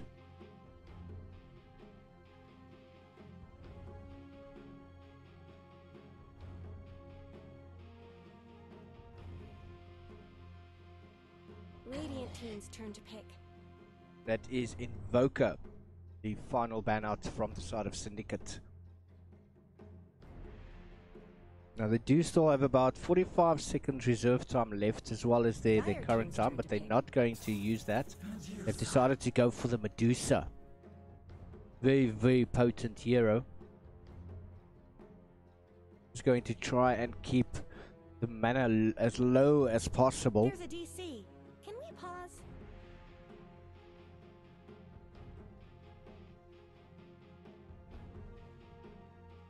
Seconds remaining. Unknown with the final hero. Still 46 seconds remaining. reserve time. As well as 2 current.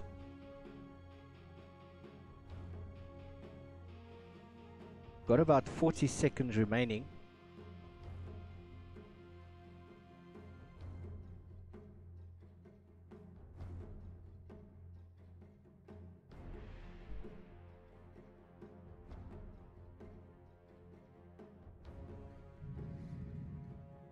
And they've decided to go with the Wind Ranger, and that is your lineup. And that is for Syndicate Gaming: Jakiro, Pugna, Leshrock, Bristleback and Medusa going up against Inex Unknown with the Bane, the Oracle, Chaos Knight, Doom and Wind Ranger. And this is ELSA Season 1 qualifier, Day 3, Group 3, and proudly sponsored by Ignite Gaming. We will be right back just after the load-in, so don't go anywhere, sit back and enjoy. We'll be back.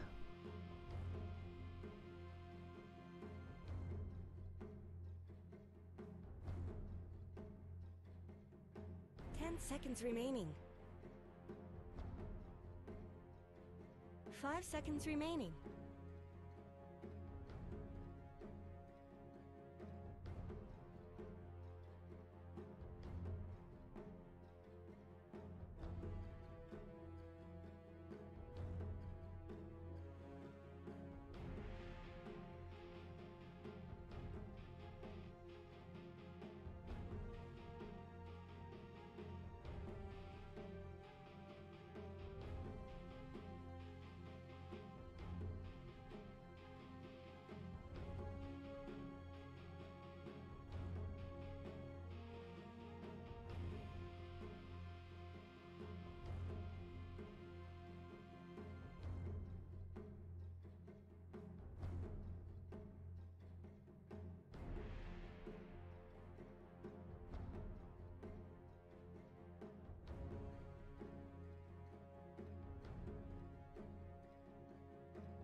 Right, and we are into game number 1, and just very quickly going to introduce you to the players and their respective heroes. On the side of Syndicate, we do have Cursed playing the Leshrac, and Pizzasaurus Rex playing on the Pugna. That is going to be Upside Down English, cannot pronounce that name, on the Bristleback. Jakiro being played by Leroy Jeans, and Medusa being played there by Raven. Then we've got on the opposite end of the map Kaz playing on the Bane. Wind Ranger is going to be played by Dooley Lomo. Then also Fanny Wobble playing on the Chaos Knight. We've got Doom being played there by Salad Leaf, and then finally the Oracle being played by Virgo. We're just going to have a quick look at the items. Leshrac has got the mangoes as well as the wards. Pugna, he already has got quite a bit of items in his quick buy. Going to be stacking those null talismans and an Aether Lens. Bristleback with the Stout Shield. Jakiro also got wards. Medusa going to stack up those Wraith Bands. Do have a disconnection there from the Jakiro, but we do have an early Null Talisman on the Wind Ranger.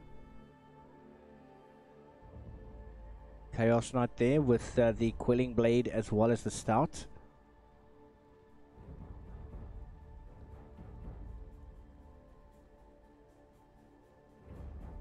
We do have a Steam Crash.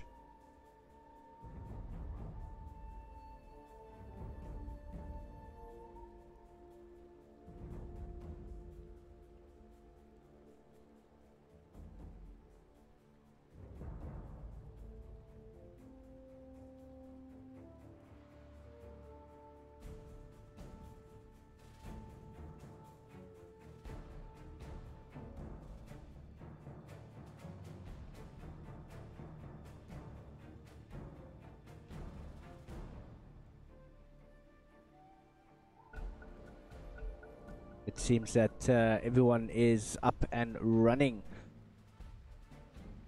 So we've got the Pugna as well as the Leshrak, and it seems that Jakiro will be joining them in the top lane for now. Bristleback has got the Cool Spray available. Got more than enough enchanted mangoes there. I recall, and Chaos Knight being joined by Bane as well. We've got Wind Ranger in the mid lane. 30 seconds to battle. Doom moving towards top.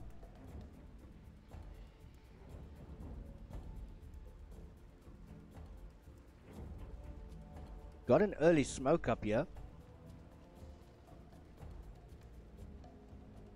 They are rotating as to not be seen.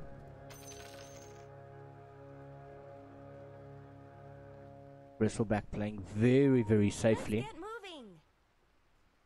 Staying up on the high ground. He doesn't see Chaos Knight, but he knows that bounty has been taken. So that's 3 bounties going in the favor here of Unknown. Let the games begin.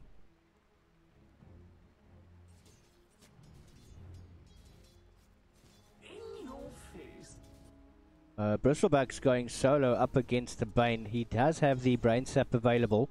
Virgo has got the Fortune's End as well. Fanny Wobble just going to try and get as many last hits as possible. And we also have the Doom that is solo in the top lane. Yuli Lomo up against Raven in the mid lane here. This is going to be a good fight, but now Bristleback, he's in a world of trouble. Is he going to be caught out? No, he's quite tanky. And Virgo taking quite a bit of damage there from the tower.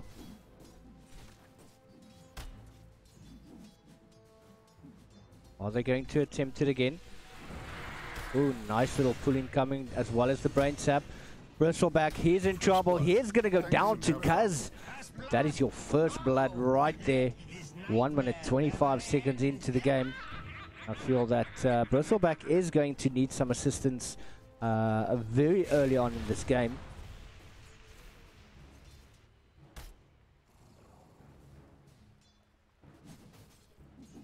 Bristleback, he's going to try tank out as much as he possibly can. Fanny Wobble taking quite a bit of damage there from the Cool Sprays.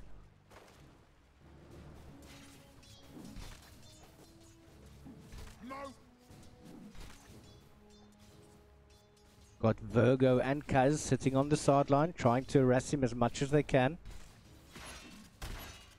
Getting those Cool Sprays off to get those last hits. Brain Sap coming out once again from Kaz.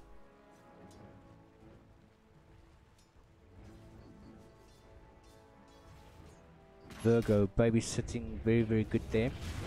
Oh, we've got the Ice Bath coming through. Salad Leaf just trying to stay alive.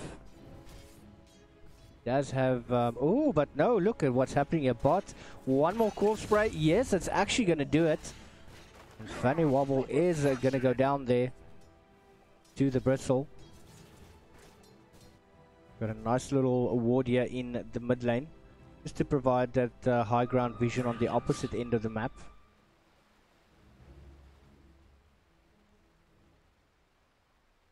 And Salad Leaf having a bit of a ball of a time. Ooh, Fanny Wobble actually coming back and taking down the Bristle.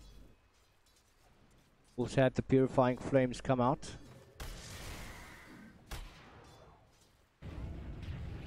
Oh, Doom, he seems to be in a bit of trouble there. Cursed, he's actually overextending. That's a big mistake from him. He's going to go down, but we did have the rotation coming in from Virgo. Now Leroy Jeans getting up a beautiful ice path there just to stop Virgo from any forward march coming through.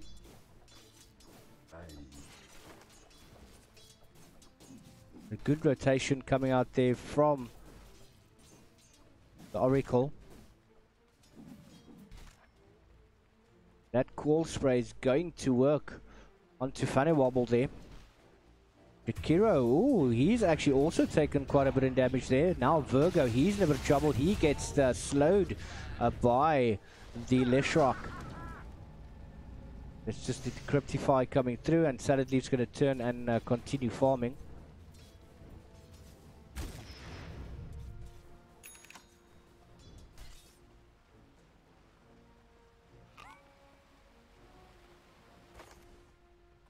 Bristleback, he needs to play it safe. He's still only got that stout shield up.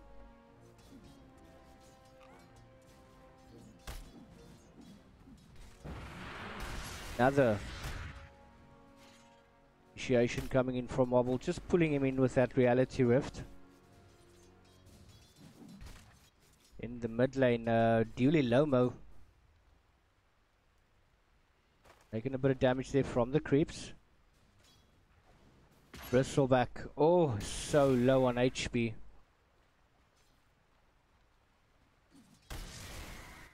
But Bane just getting those bounties. Oh, Pugna taking a nice little hit incoming there from the Doom, but they are going to manage to get that tower down.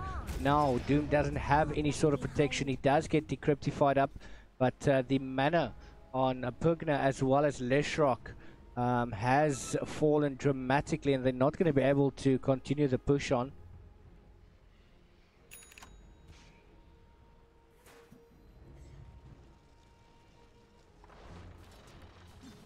Bristleback just trying to stay in lane as long as possible. Another Reality Rift coming in. Brain Sap from Kaz. Also, it's got the Nightmare, but not enough mana to actually use it. Oh, Virgo coming into play. Trying to stun him down right to the tower. That Reality Rift coming into play once again. Oh, but fortunately, Virgo not being able to get the kill. Fanny Wobble taking quite a bit of damage, but he does have the healing salve available. And that Fortune's End. Oh, Leshrak's actually disconnected there. That Purifying Flames, fortunately Virgo tried to get the kill on that, but it is going to heal up the Bristle. He's going to be happy with that little bit of a mistake. But as you can see, Pugna, he's got the Doom on him.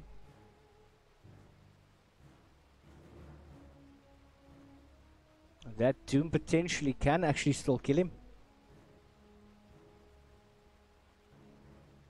Leshrak is back.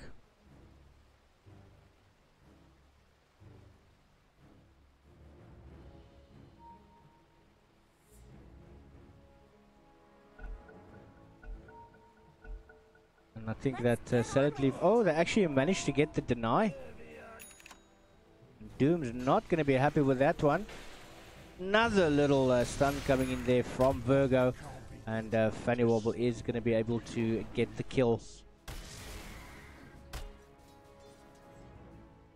In the mid lane though, Medusa doing very well. Structures are fortified. I think that would be attributed to using of that Mystic Snake.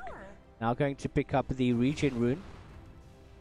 Pizzasaurus Rex has now moved towards bottom as well as Cursed.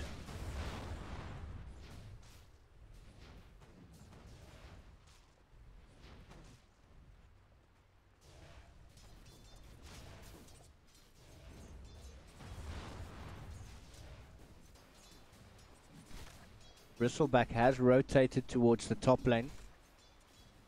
Talent Leaf coming in, getting that Infernal Blade off. Leroy Jeans, he's on the run. Scorched Earth, but Virgo managed to get cursed in the bottom lane. Bristleback trying to fight his way through, has got enough mana for those Core Sprays as well as the Enchanted Mangoes, but those Core Sprays now going to work. We don't have the Doom available as yet, but the Ice Path does land. Now, Salad Leaf, he's got to get out of there. He doesn't have the Scorched Earth available, but those spikes are starting to hurt. Bristleback still giving chase. Oh, the Ice Path misses. Virgo is there. Pops the Purifying Flames, going to land it onto the Bristleback. Yes, they managed to get him down. Salad Leaf is going to be happy with that one. Good rotation coming in from Virgo.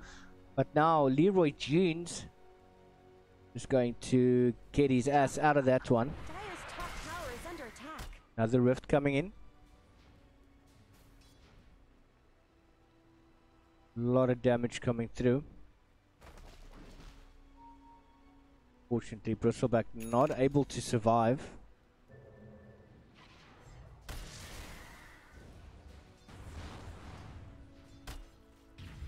Benny Wobble has saved up 1.5k. Does have the Hand of Midas queued up. Now Doom coming towards bottom. Does have the Doom available.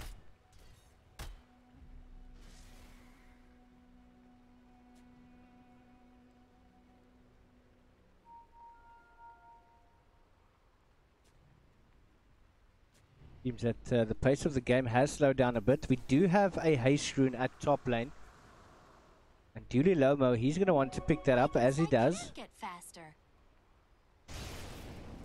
Cursed, slowing down Salad Leaf.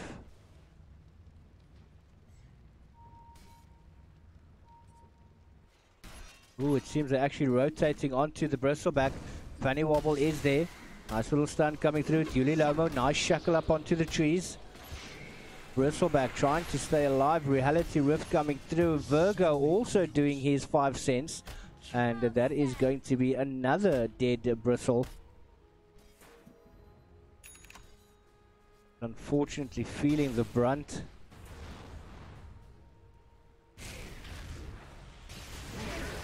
Ice Path misses.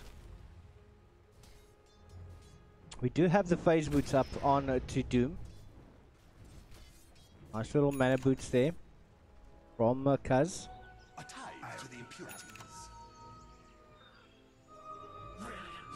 Virgo still with the normal boots, and Medusa taking additional 15 damage in the talent tree.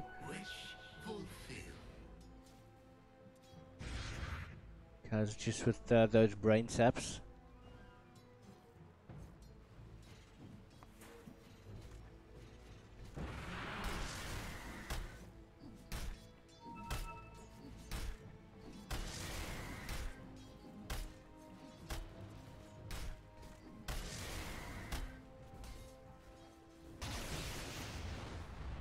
Ooh, Cursed. Does pop the Diabolic Addict. Ooh, the Cryptify going up onto Doom. He does have his ulti available. He's going to pop that onto Cursed. Cursed can't really do anything. He's hiding behind that tower, but the Doom should actually take him down. There was a deny attempt coming out there from Pizzasaurus, but unfortunately it didn't work in his favor. Doom taking quite a bit of damage from the blast. Leroy Jeans, he's in trouble, but no, trying to turn the tide onto Kaz with the tower. He does manage to hide. Ice Path does come out.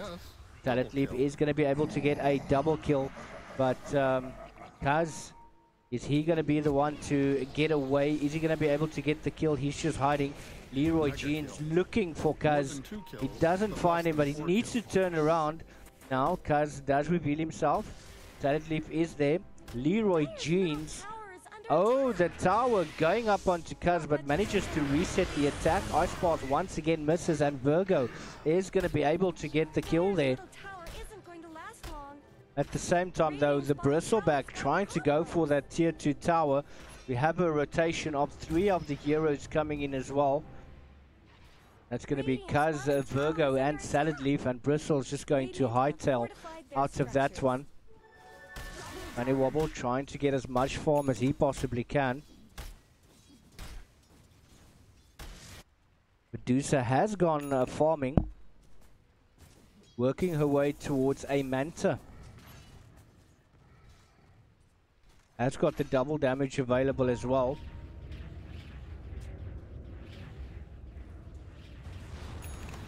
Vanny Wobble being surrounded by heroes, but he's just going to back away. To a certain extent it does feel, even though Unknown has got the higher kill score with 12 versus 2, 12 minutes in the game, that Syndicate's actually getting those objectives. They still have all their towers. Reality Rift coming in as well as the stun, but oh no, baiting him out. Decryptify coming through, stopping any attacks. Cursed with the slow. They've got the creeps there. Are they going to give chase? It's making full use of that Nether Blast, but another Reality Rift. Decryptify coming in. The tower's not going to be able to attack Curse, but he does get pulled in by Funny Bobble once again. That's Shakiro Ice Path out, but he's going to fall to Duly Lomo. Doom coming out. Oh, Salad Leaf, unstoppable. They now have the opportunity to push towards this tier 1 tower on the Radiant side bottom.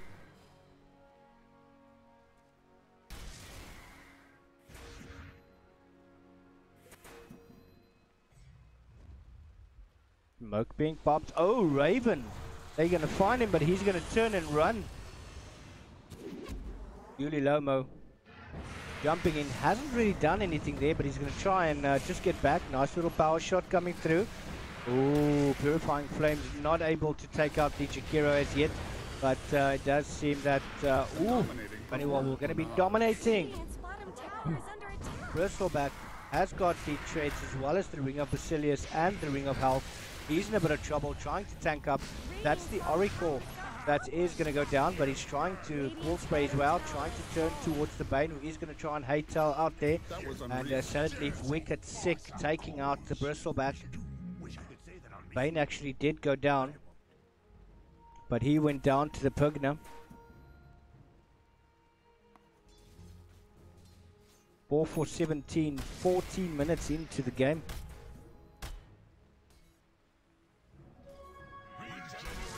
Medusa still with the highest XP.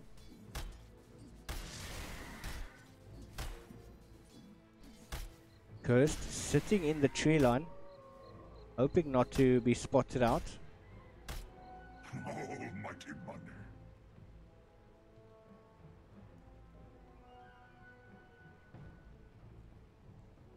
The wages of fear. Bounties being picked up. You have Leshrock that disconnected again. Seems that there are quite a bit of issues in terms of connectivity at the moment.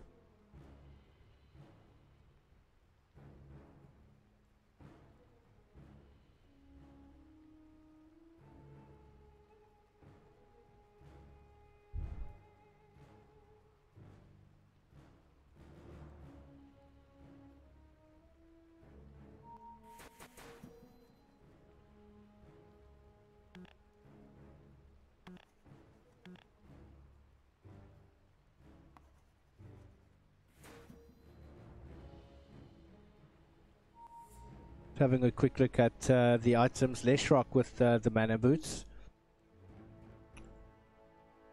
Aetherline's almost ready on the Pugna. Bristleback with the Hood of Defiance.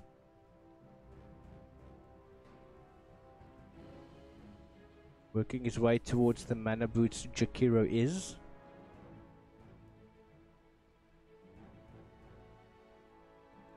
Medusa well on her way towards that Manta style. Pain has got that very valuable Smoke of Deceit as well as the mana boots. Wind Ranger working his way towards the Maelstrom. Armlet of Mordegan. Or the Chaos Knight still in process. Doom Charm of Endurance with the Hood of Defiance. So he's got quite a bit of movement speed. And Oracle with the boots and those Observer Wards.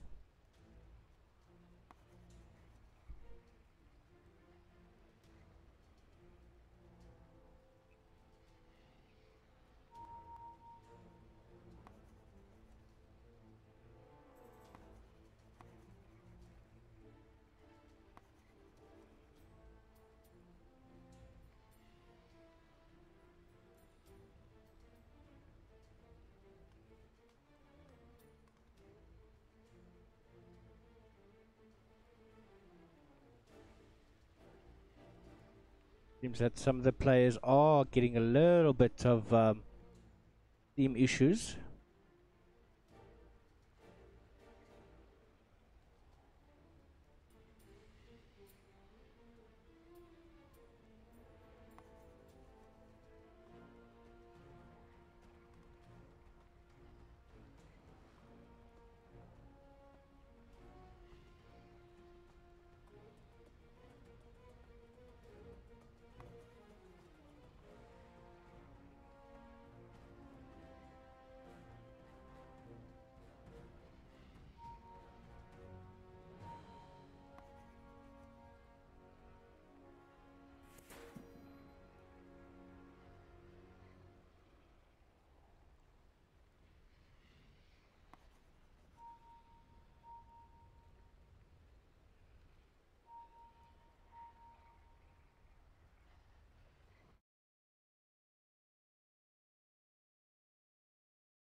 Going to try and find out how long it's still going to be.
It seems that Leshrak's internet has crashed.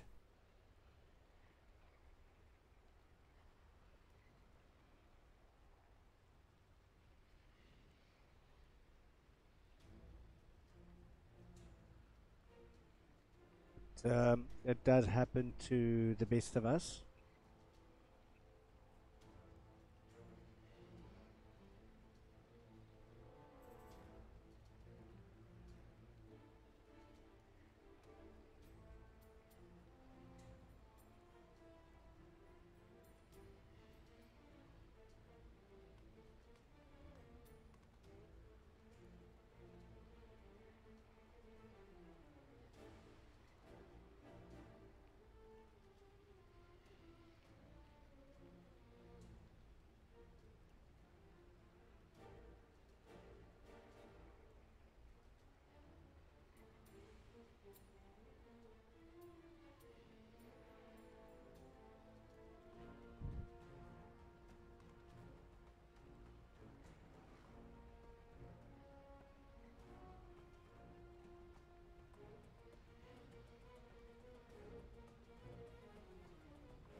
So in this particular event, should I put it that way, because of the pause time, Synergy now has the option to continue 4v5 or potentially forfeit the match. That's your basic tournament rules, and we'll just give them a couple of minutes to decide, and we will then take it from there.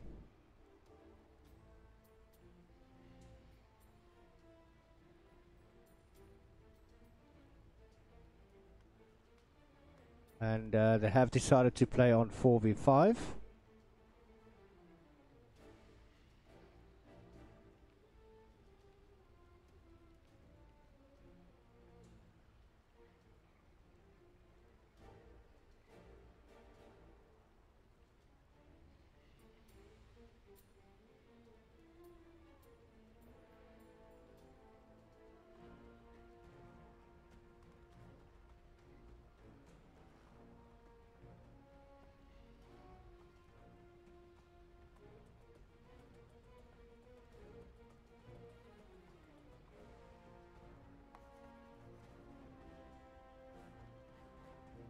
So it does seem to be an ISP issue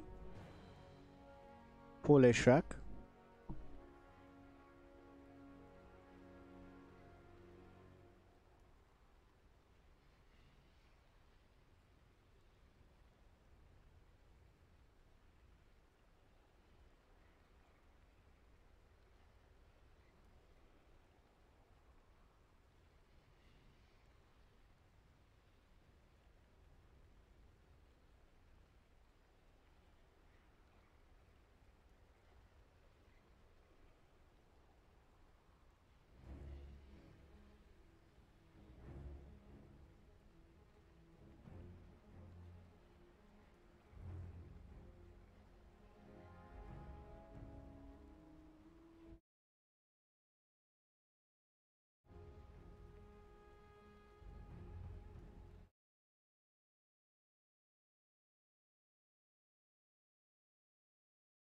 ELSA.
and we've got Leshrak back. And we are getting back into the game. Welcome back, Leshrak.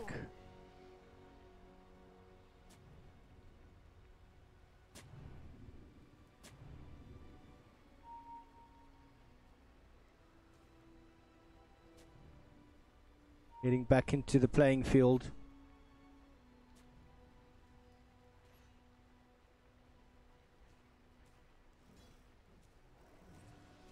Raven just getting that much needed farm up. They need to be very careful. Once Medusa gets that farm, it's going to be very, very difficult for our dire side.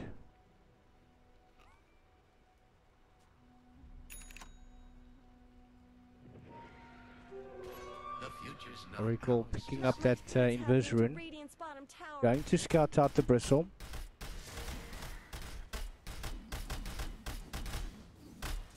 Just a quick ping. Nice little reality rift coming in, as well as the sun.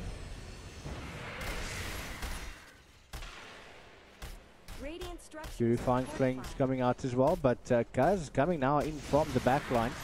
Nice reality rift once again. Scorched earth coming out there from Salad Leaf, giving chase.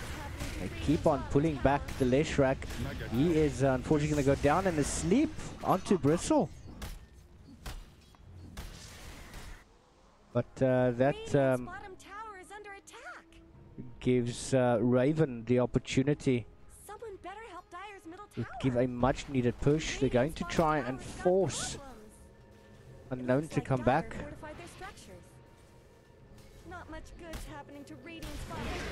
Lure Jeans, oh, manages to get an ice bottle, but the reality rift coming in from Wobble.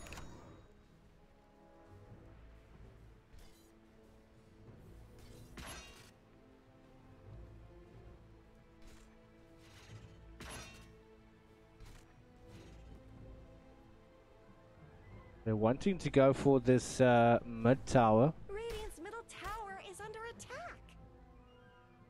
And unfortunately, the rest Leshrak has disconnected.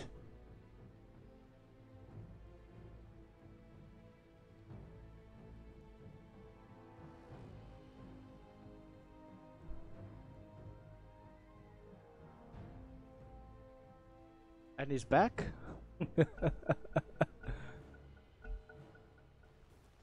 Giving us a bit of a scare there. Radiant's middle tower shouldn't have to get this abuse. Unknown coming back after losing all their tier 1 towers. They definitely starting to step up the pace here. Jakira being caught out there. Fanny Wobble on wicket 6. Salad Leaf has got the Doom off onto the poke now. Cursed with that diabolic addict. Oh, manages to get down Unknown. Oh, Stone Gaze coming out there from Raven, just getting Unknown to fall back.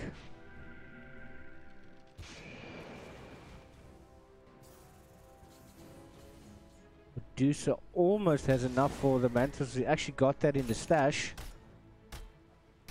So that should be coming through shortly as well.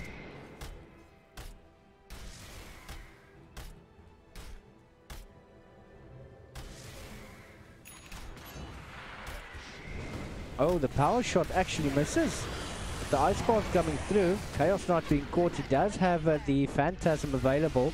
Nice slow coming in there from Leshrak. Trying to get down to Dynamo. Making quite a bit of use of the Pulse Nova as well as the Diabolic Addict.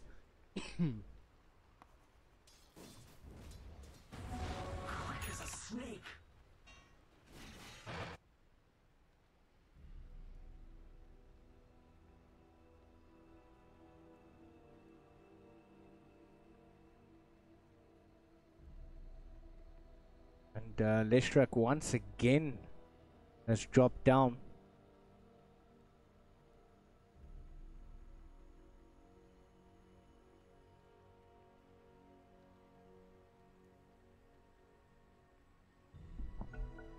having quite a bit of issues at the moment.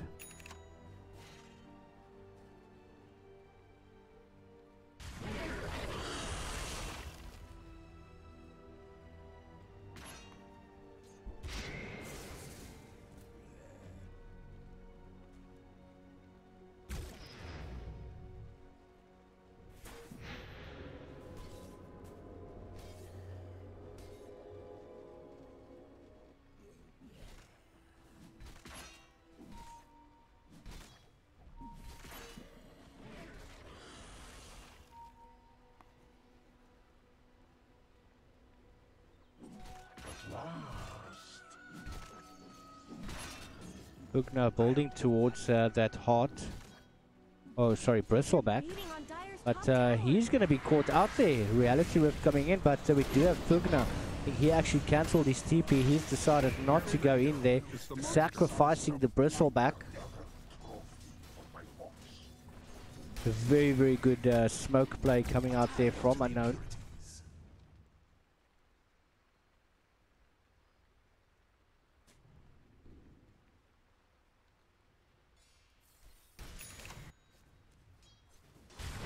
Oh, Ice Path actually misses. And Duly Lomo managing to escape. Radiant's bottom tower is under attack.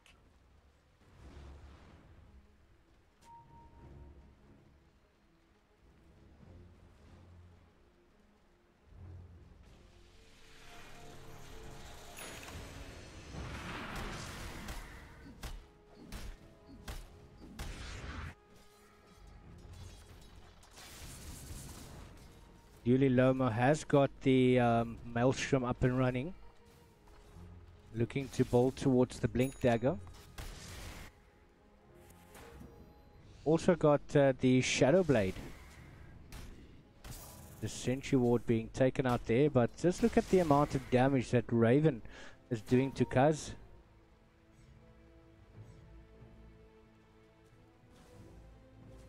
Nice little ward vision here. We're moving towards that top tower now.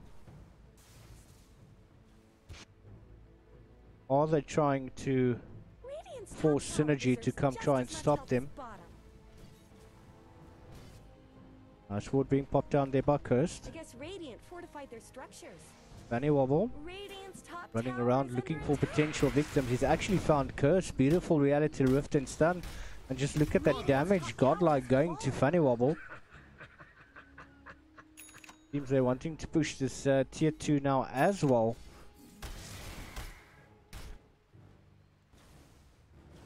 Radiant's top tower has looked better. There hasn't been any real rotations coming out from Synergy as yet. Dire's bottom tower is under attack. Bristleback is still lacking quite a bit of items. Radiant's top tower has fallen. Dire have Tier 2 fortified tower their has gone down, but we do have Bugner now in the bottom lane. Oracle tipping in. Catching Pugna. Oh, look at Duly Lomo. Coming in as well. It's got the shackle available. And that's going to be the end of Pitosaurus Rex. Oh, Grandpa Roshan. Once again being slaughtered.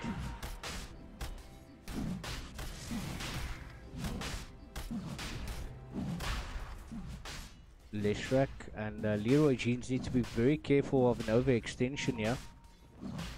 We do have the Manta available on Medusa right now.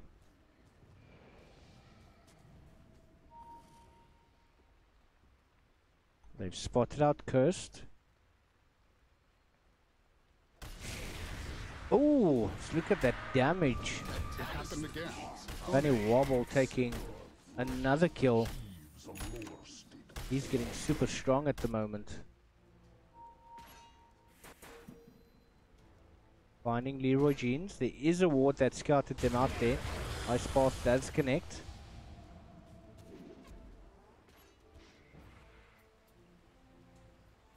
Doom is still available. But meanwhile, Sleep going on to Raven with that stone gaze. Kaz has to back away. Leroy Jeans is going to be falling. Tower is under attack. Fanny Wobble gets another kill through. Seems like everyone is there right now. Kaz trying to get out as fast as he can, but Bristleback with those squall sprays as well as the nasal goo. Kaz going to TP out.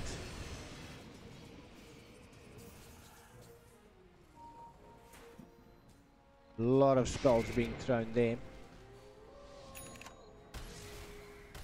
Synergy is not going to take this laying down. They're going to try and fight it out as best they can. Salad Leaf with the rotation coming in down towards the mid lane. Does have Fanny Wobble coming in as well, just providing that much needed vision, but they know now that he's moved away, but they decide to go into Bristle. Now Bristle soaking up so much damage as well as the Decryptify coming through. Cursed with a slow, just ensuring that Salad Leaf backs away and doesn't push forward any more than he has to.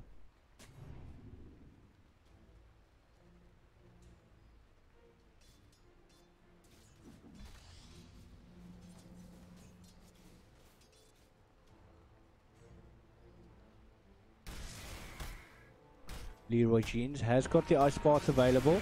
Oh, Reality Rift on Curse, but he immediately jumps into the Ice Path Macropire coming out. Just look at the amount of damage that Raven is throwing out at the moment, trying to go into Virgo, but Fanny Wobble jumping in. Beautiful sleep coming in there from Kaz. Now everyone's trying to kill everyone. Fanny Wobble taking quite a bit of damage, but he's tanking up as much as he possibly can. The Oracle has fallen and gone down there to the Bristle. Fanny Wobble, that's Armless of Mordigan doing so much damage. Medusa has actually fallen. Oh no, and finally they managed to get down the Chaos Knight, but Salad Leaf going on to the Pug now. Doom has been activated. He's not going to bother with that any further. Bush is still available there. Bristleback trying to go up onto Salad Leaf, getting those nasal goos off. Kaz is there. Beautiful little shackle coming in from Dooley Lomo. Quick power shot, but it does miss. Salad Leaf still giving chase onto Curse with that diabolical pick. He's going to get the kill, but now Salad Leaf, he's in trouble. He needs to get out of there. He is so slow at the moment, but another beautiful shackle coming in there from Dooley Lomo. And trying to get the Glimmer Cape up onto Doom, but it is going to reveal him very shortly. Macropire coming out once again, and Leroy Jeans trying as much as he can to actually assist the Bristleback with the kill. Virgo, unfortunately, having nothing to do with the pause, stating that the Leshrak is dead. Still sitting in the sin bin for another couple of seconds. He has reconnected back though.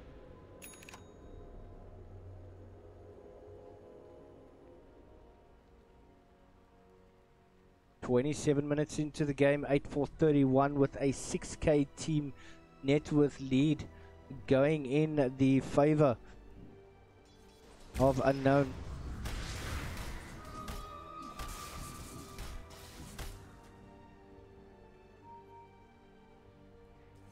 Roshan is available.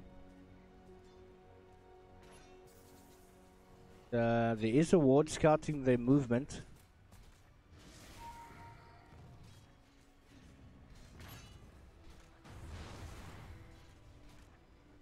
Raven trying to farm up the Eye of Skadi. Art is available on the Chaos Knight as well, and now also currently busy with that BKB. Doom is wanting to build into the Assault Cuirass, but he's going to find the Pug now. 18 seconds before the Doom becomes available, but that Reality Rift pulls him back so quickly.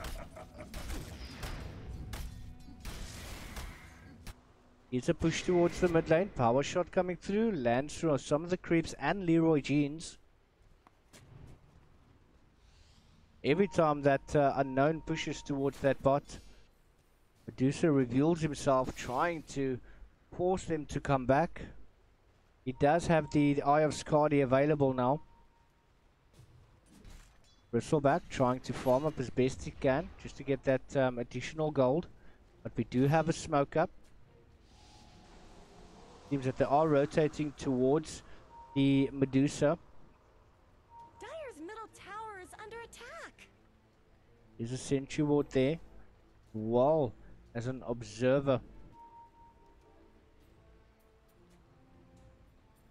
Doesn't seem that they're going to go direction of the Medusa as yet. Oh, there is an engagement there. Doom being caught. Stone gaze being used and a quick TP out there by Medusa. Very good smart play from him.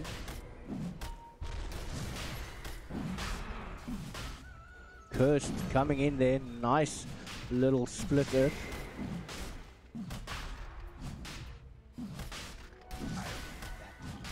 Or the Leshrock. Harris coming in, taking quite a bit of damage there from those spikes. Virgo just sitting behind. Oh! Curse being caught. Beautiful little ice path and Macropie coming through. Curse does go down and look at that Eye of Skadi doing the necessary damage. Double kill still going there to Fanny Wobble, but he's now being slowed. Triple kill going there to him. But oh, just getting away. They do have the necessary vision. Oh, they're gonna get the Doom. And now they're going to focus their attention on Grandpa Roshan.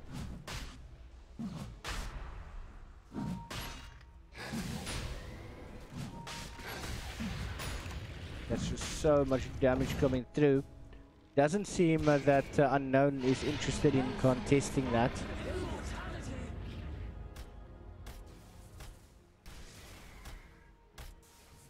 Raven also going to build into that butterfly, but look at the slow being applied there to Fanny Wobble. Duly Lomo. Quick shackle there, blinks away.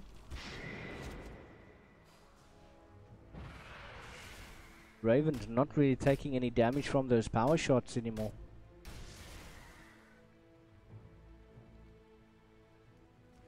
Someone better help Dyer's middle tower. Fanny Wobble coming in from the side, jumping onto Leroy Jeans, gets a stun off, but he does get decryptified there by Pizzasaurus Rex. Oh, Jeans is going to go down, unstoppable going there. And that is the Leshrock that's gone down as well. Trying to TP out. Good Ranger is going to fall. Oh, that slow is just insane. Decryptify coming through. Bane taking a world of damage, but Pizzasaurus is going to get the kill. Ulti coming in there from the Oracle, trying to keep him alive. Very deadly situation here for Unknown. Bristle soaking up some of the damage.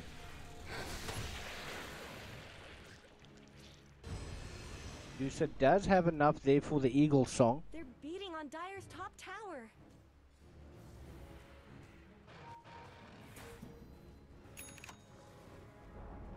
Making quick work of the ancient creeps.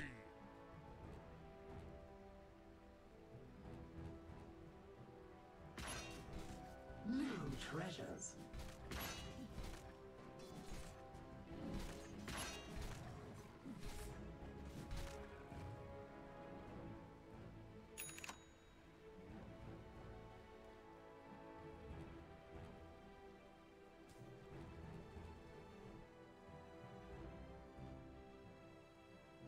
Another DC from Cursed.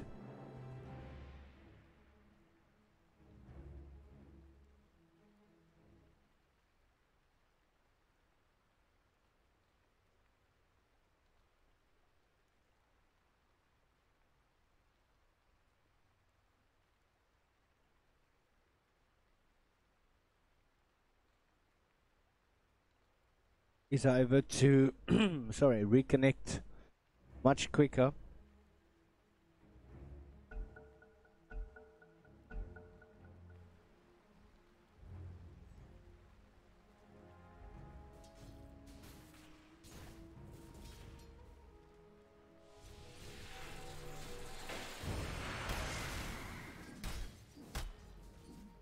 got the BKB. It seems that Chaos Knight wants to build towards that Radiance as well.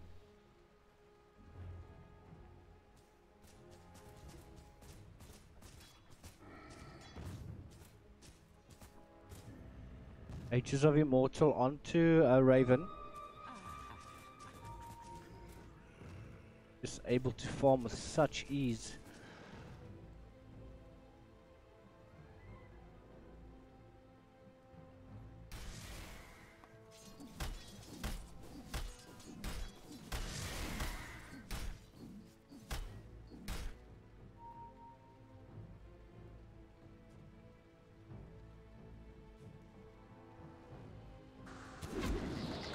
Wind Ranger going on to poor Jakiro.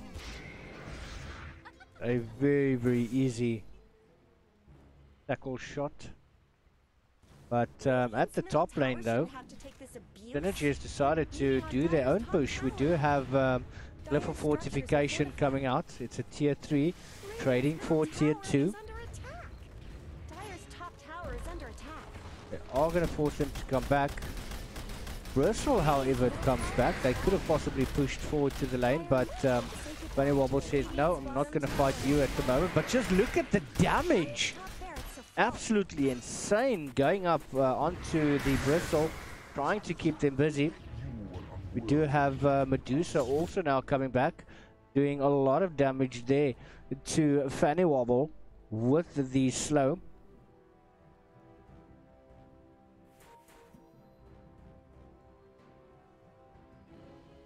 But we still have Pugna as well as Cursed back at the top spot position, trying to do as much damage as they can.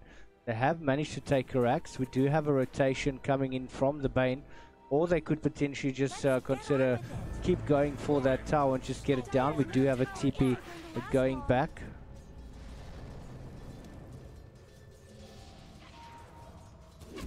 Pizzasaurus Rex. Oh no! Cursed being caught. And that's 2 heroes that go down very, very quickly.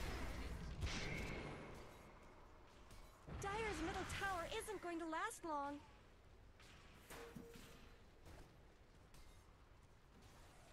Chaos Knight has got quite a bit of gold.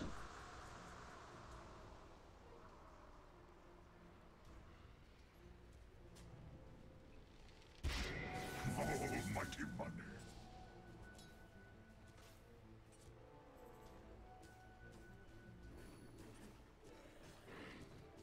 Ooh, Medusa is going to be a very difficult hero to deal with. Catching the Bristleback once again. Nice Reality Rift coming in as well as the sleep. I think that was a little bit of a miscommunication there. But they do decide to go for the Shrine.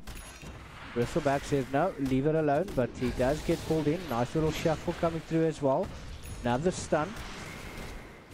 Just keep pulling him back. Ghost is there. Oh! And he just pops.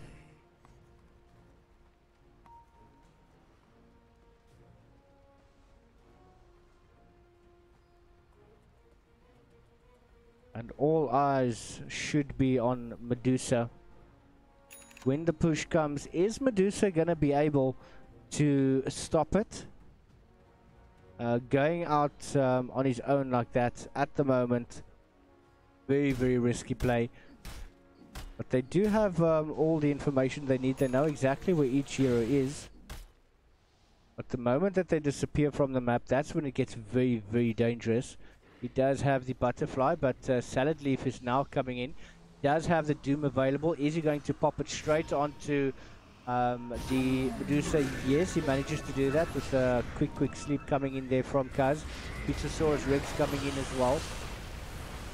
Beautiful little fight. Macropire coming through. We do have Bristle trying to do as much damage as he possibly can. Does get Yule Scepter up. Just going to walk away, but he does manage to get Medusa into the ice bath.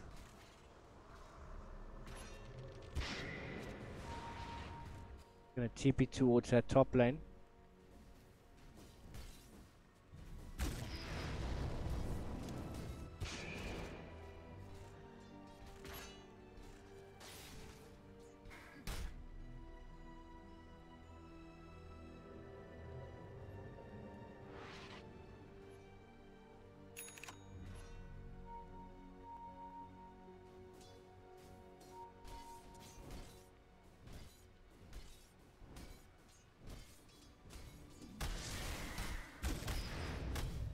Assault Cuirass going to get the creeps to increase their attack speed there.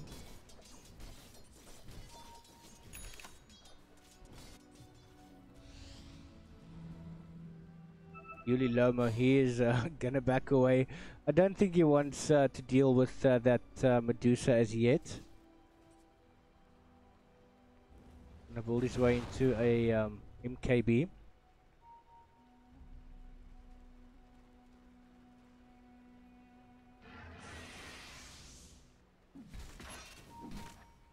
Bristleback does finally have the Vanguard. Lincoln Sphere has been up for a while.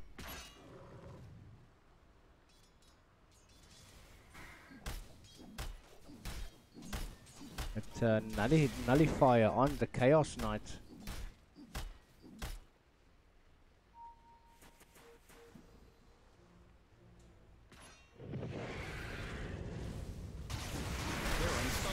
Wow. Cursed popping so quickly.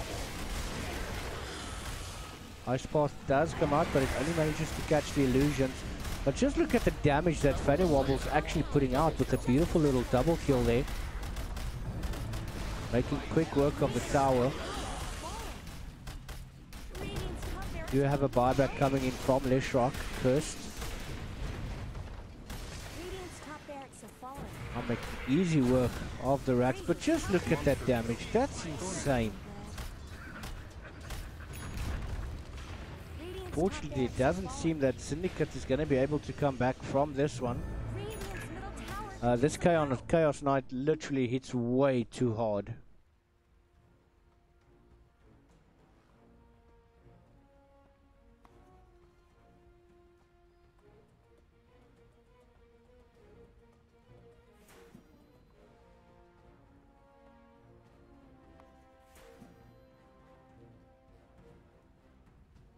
And unfortunately, it does seem that Syndicate is not going to be able to keep up the pace here.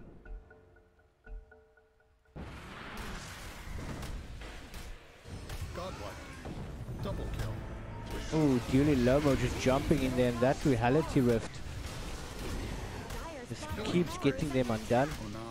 Manages to pop the BKB. Triple kill going to him. Leroy Jeans just glimmer caping away. Dyer's bottom tower has shattered to piece. Radiant's middle barracks have fallen. The ease that they running through the towers and the racks. Dyer's bottom barracks are under Leroy Jeans is not going to survive this. Radiant's middle barracks are under attack.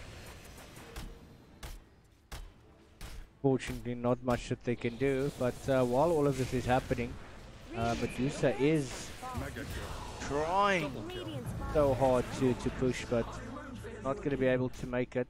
Dyer's bottom barracks have fallen. Radiant's They're bottom wanting to barracks go have for fallen. those mega creeps. Deep going on to Medusa. Now the stun just locking him down into place. So just watch us cause chaos. Trying to go into Fanny Wobble, popping that Manta Style. Has got the stone gaze up. Just look at that damage. Nothing that Fanny Wobble can do. But he can buy back. This Medusa has just got so much splash damage.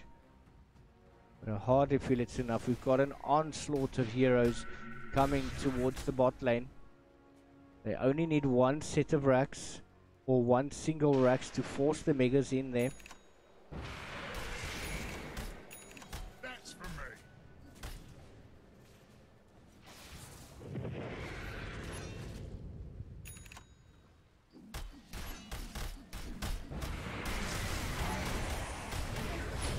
Ice Path coming out as well. They're trying everything, but the ulti going on to Bristle, catching him out. That coupled up with the Reality Rift. Fanny Wobble going to get another double kill. Medusa trying to punch away as much as she possibly can. Oh, Bane is going to fall. But they have now managed to get the spawn of the Mega Creeps now coming online.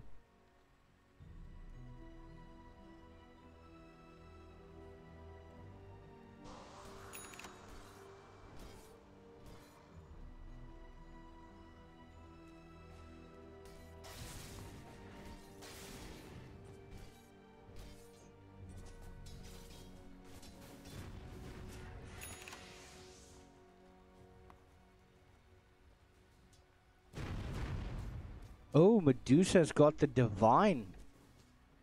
Ouch.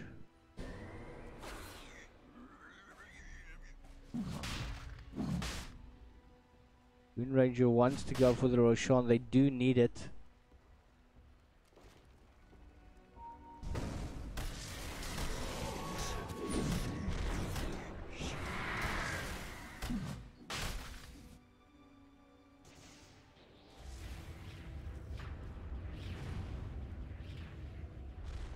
Leshrak moving towards Roshan. They need to be very, very careful now. Raven coming in, popping the stone gaze. Got the divine rapier. Power shot coming in there from the Wind Ranger. Curse still giving chase. Nice little catch in there. But Medusa has been doomed up. Oh no. Is Medusa gonna fall? Actually drops the divine. And that's now in the hands of a Chaos Knight. Wow, the damage output that this Chaos Knight is going to have right now is going to be something ridiculous. He does TP towards the bottom lane. Just look at Leroy Jeans. He's going to pop like he's nothing if he manages to catch him. I think the same is going to happen there to the Bristol, but they've decided no duty being called there by Syndicate. Just look at that tower melts away. Unknown takes the game. Beautiful, beautiful play.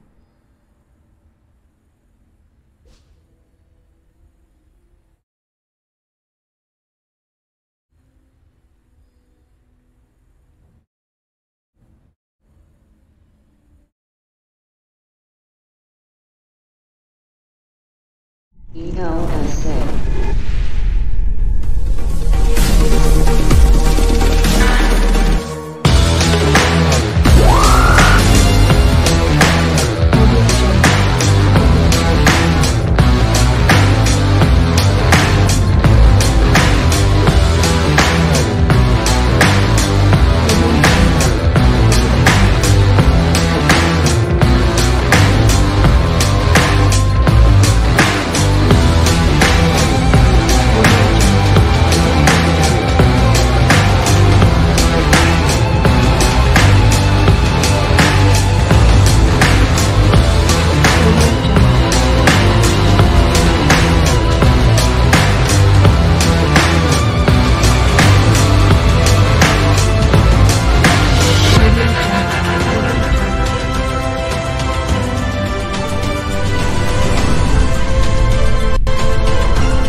the moon and water me, somewhere close to harmony.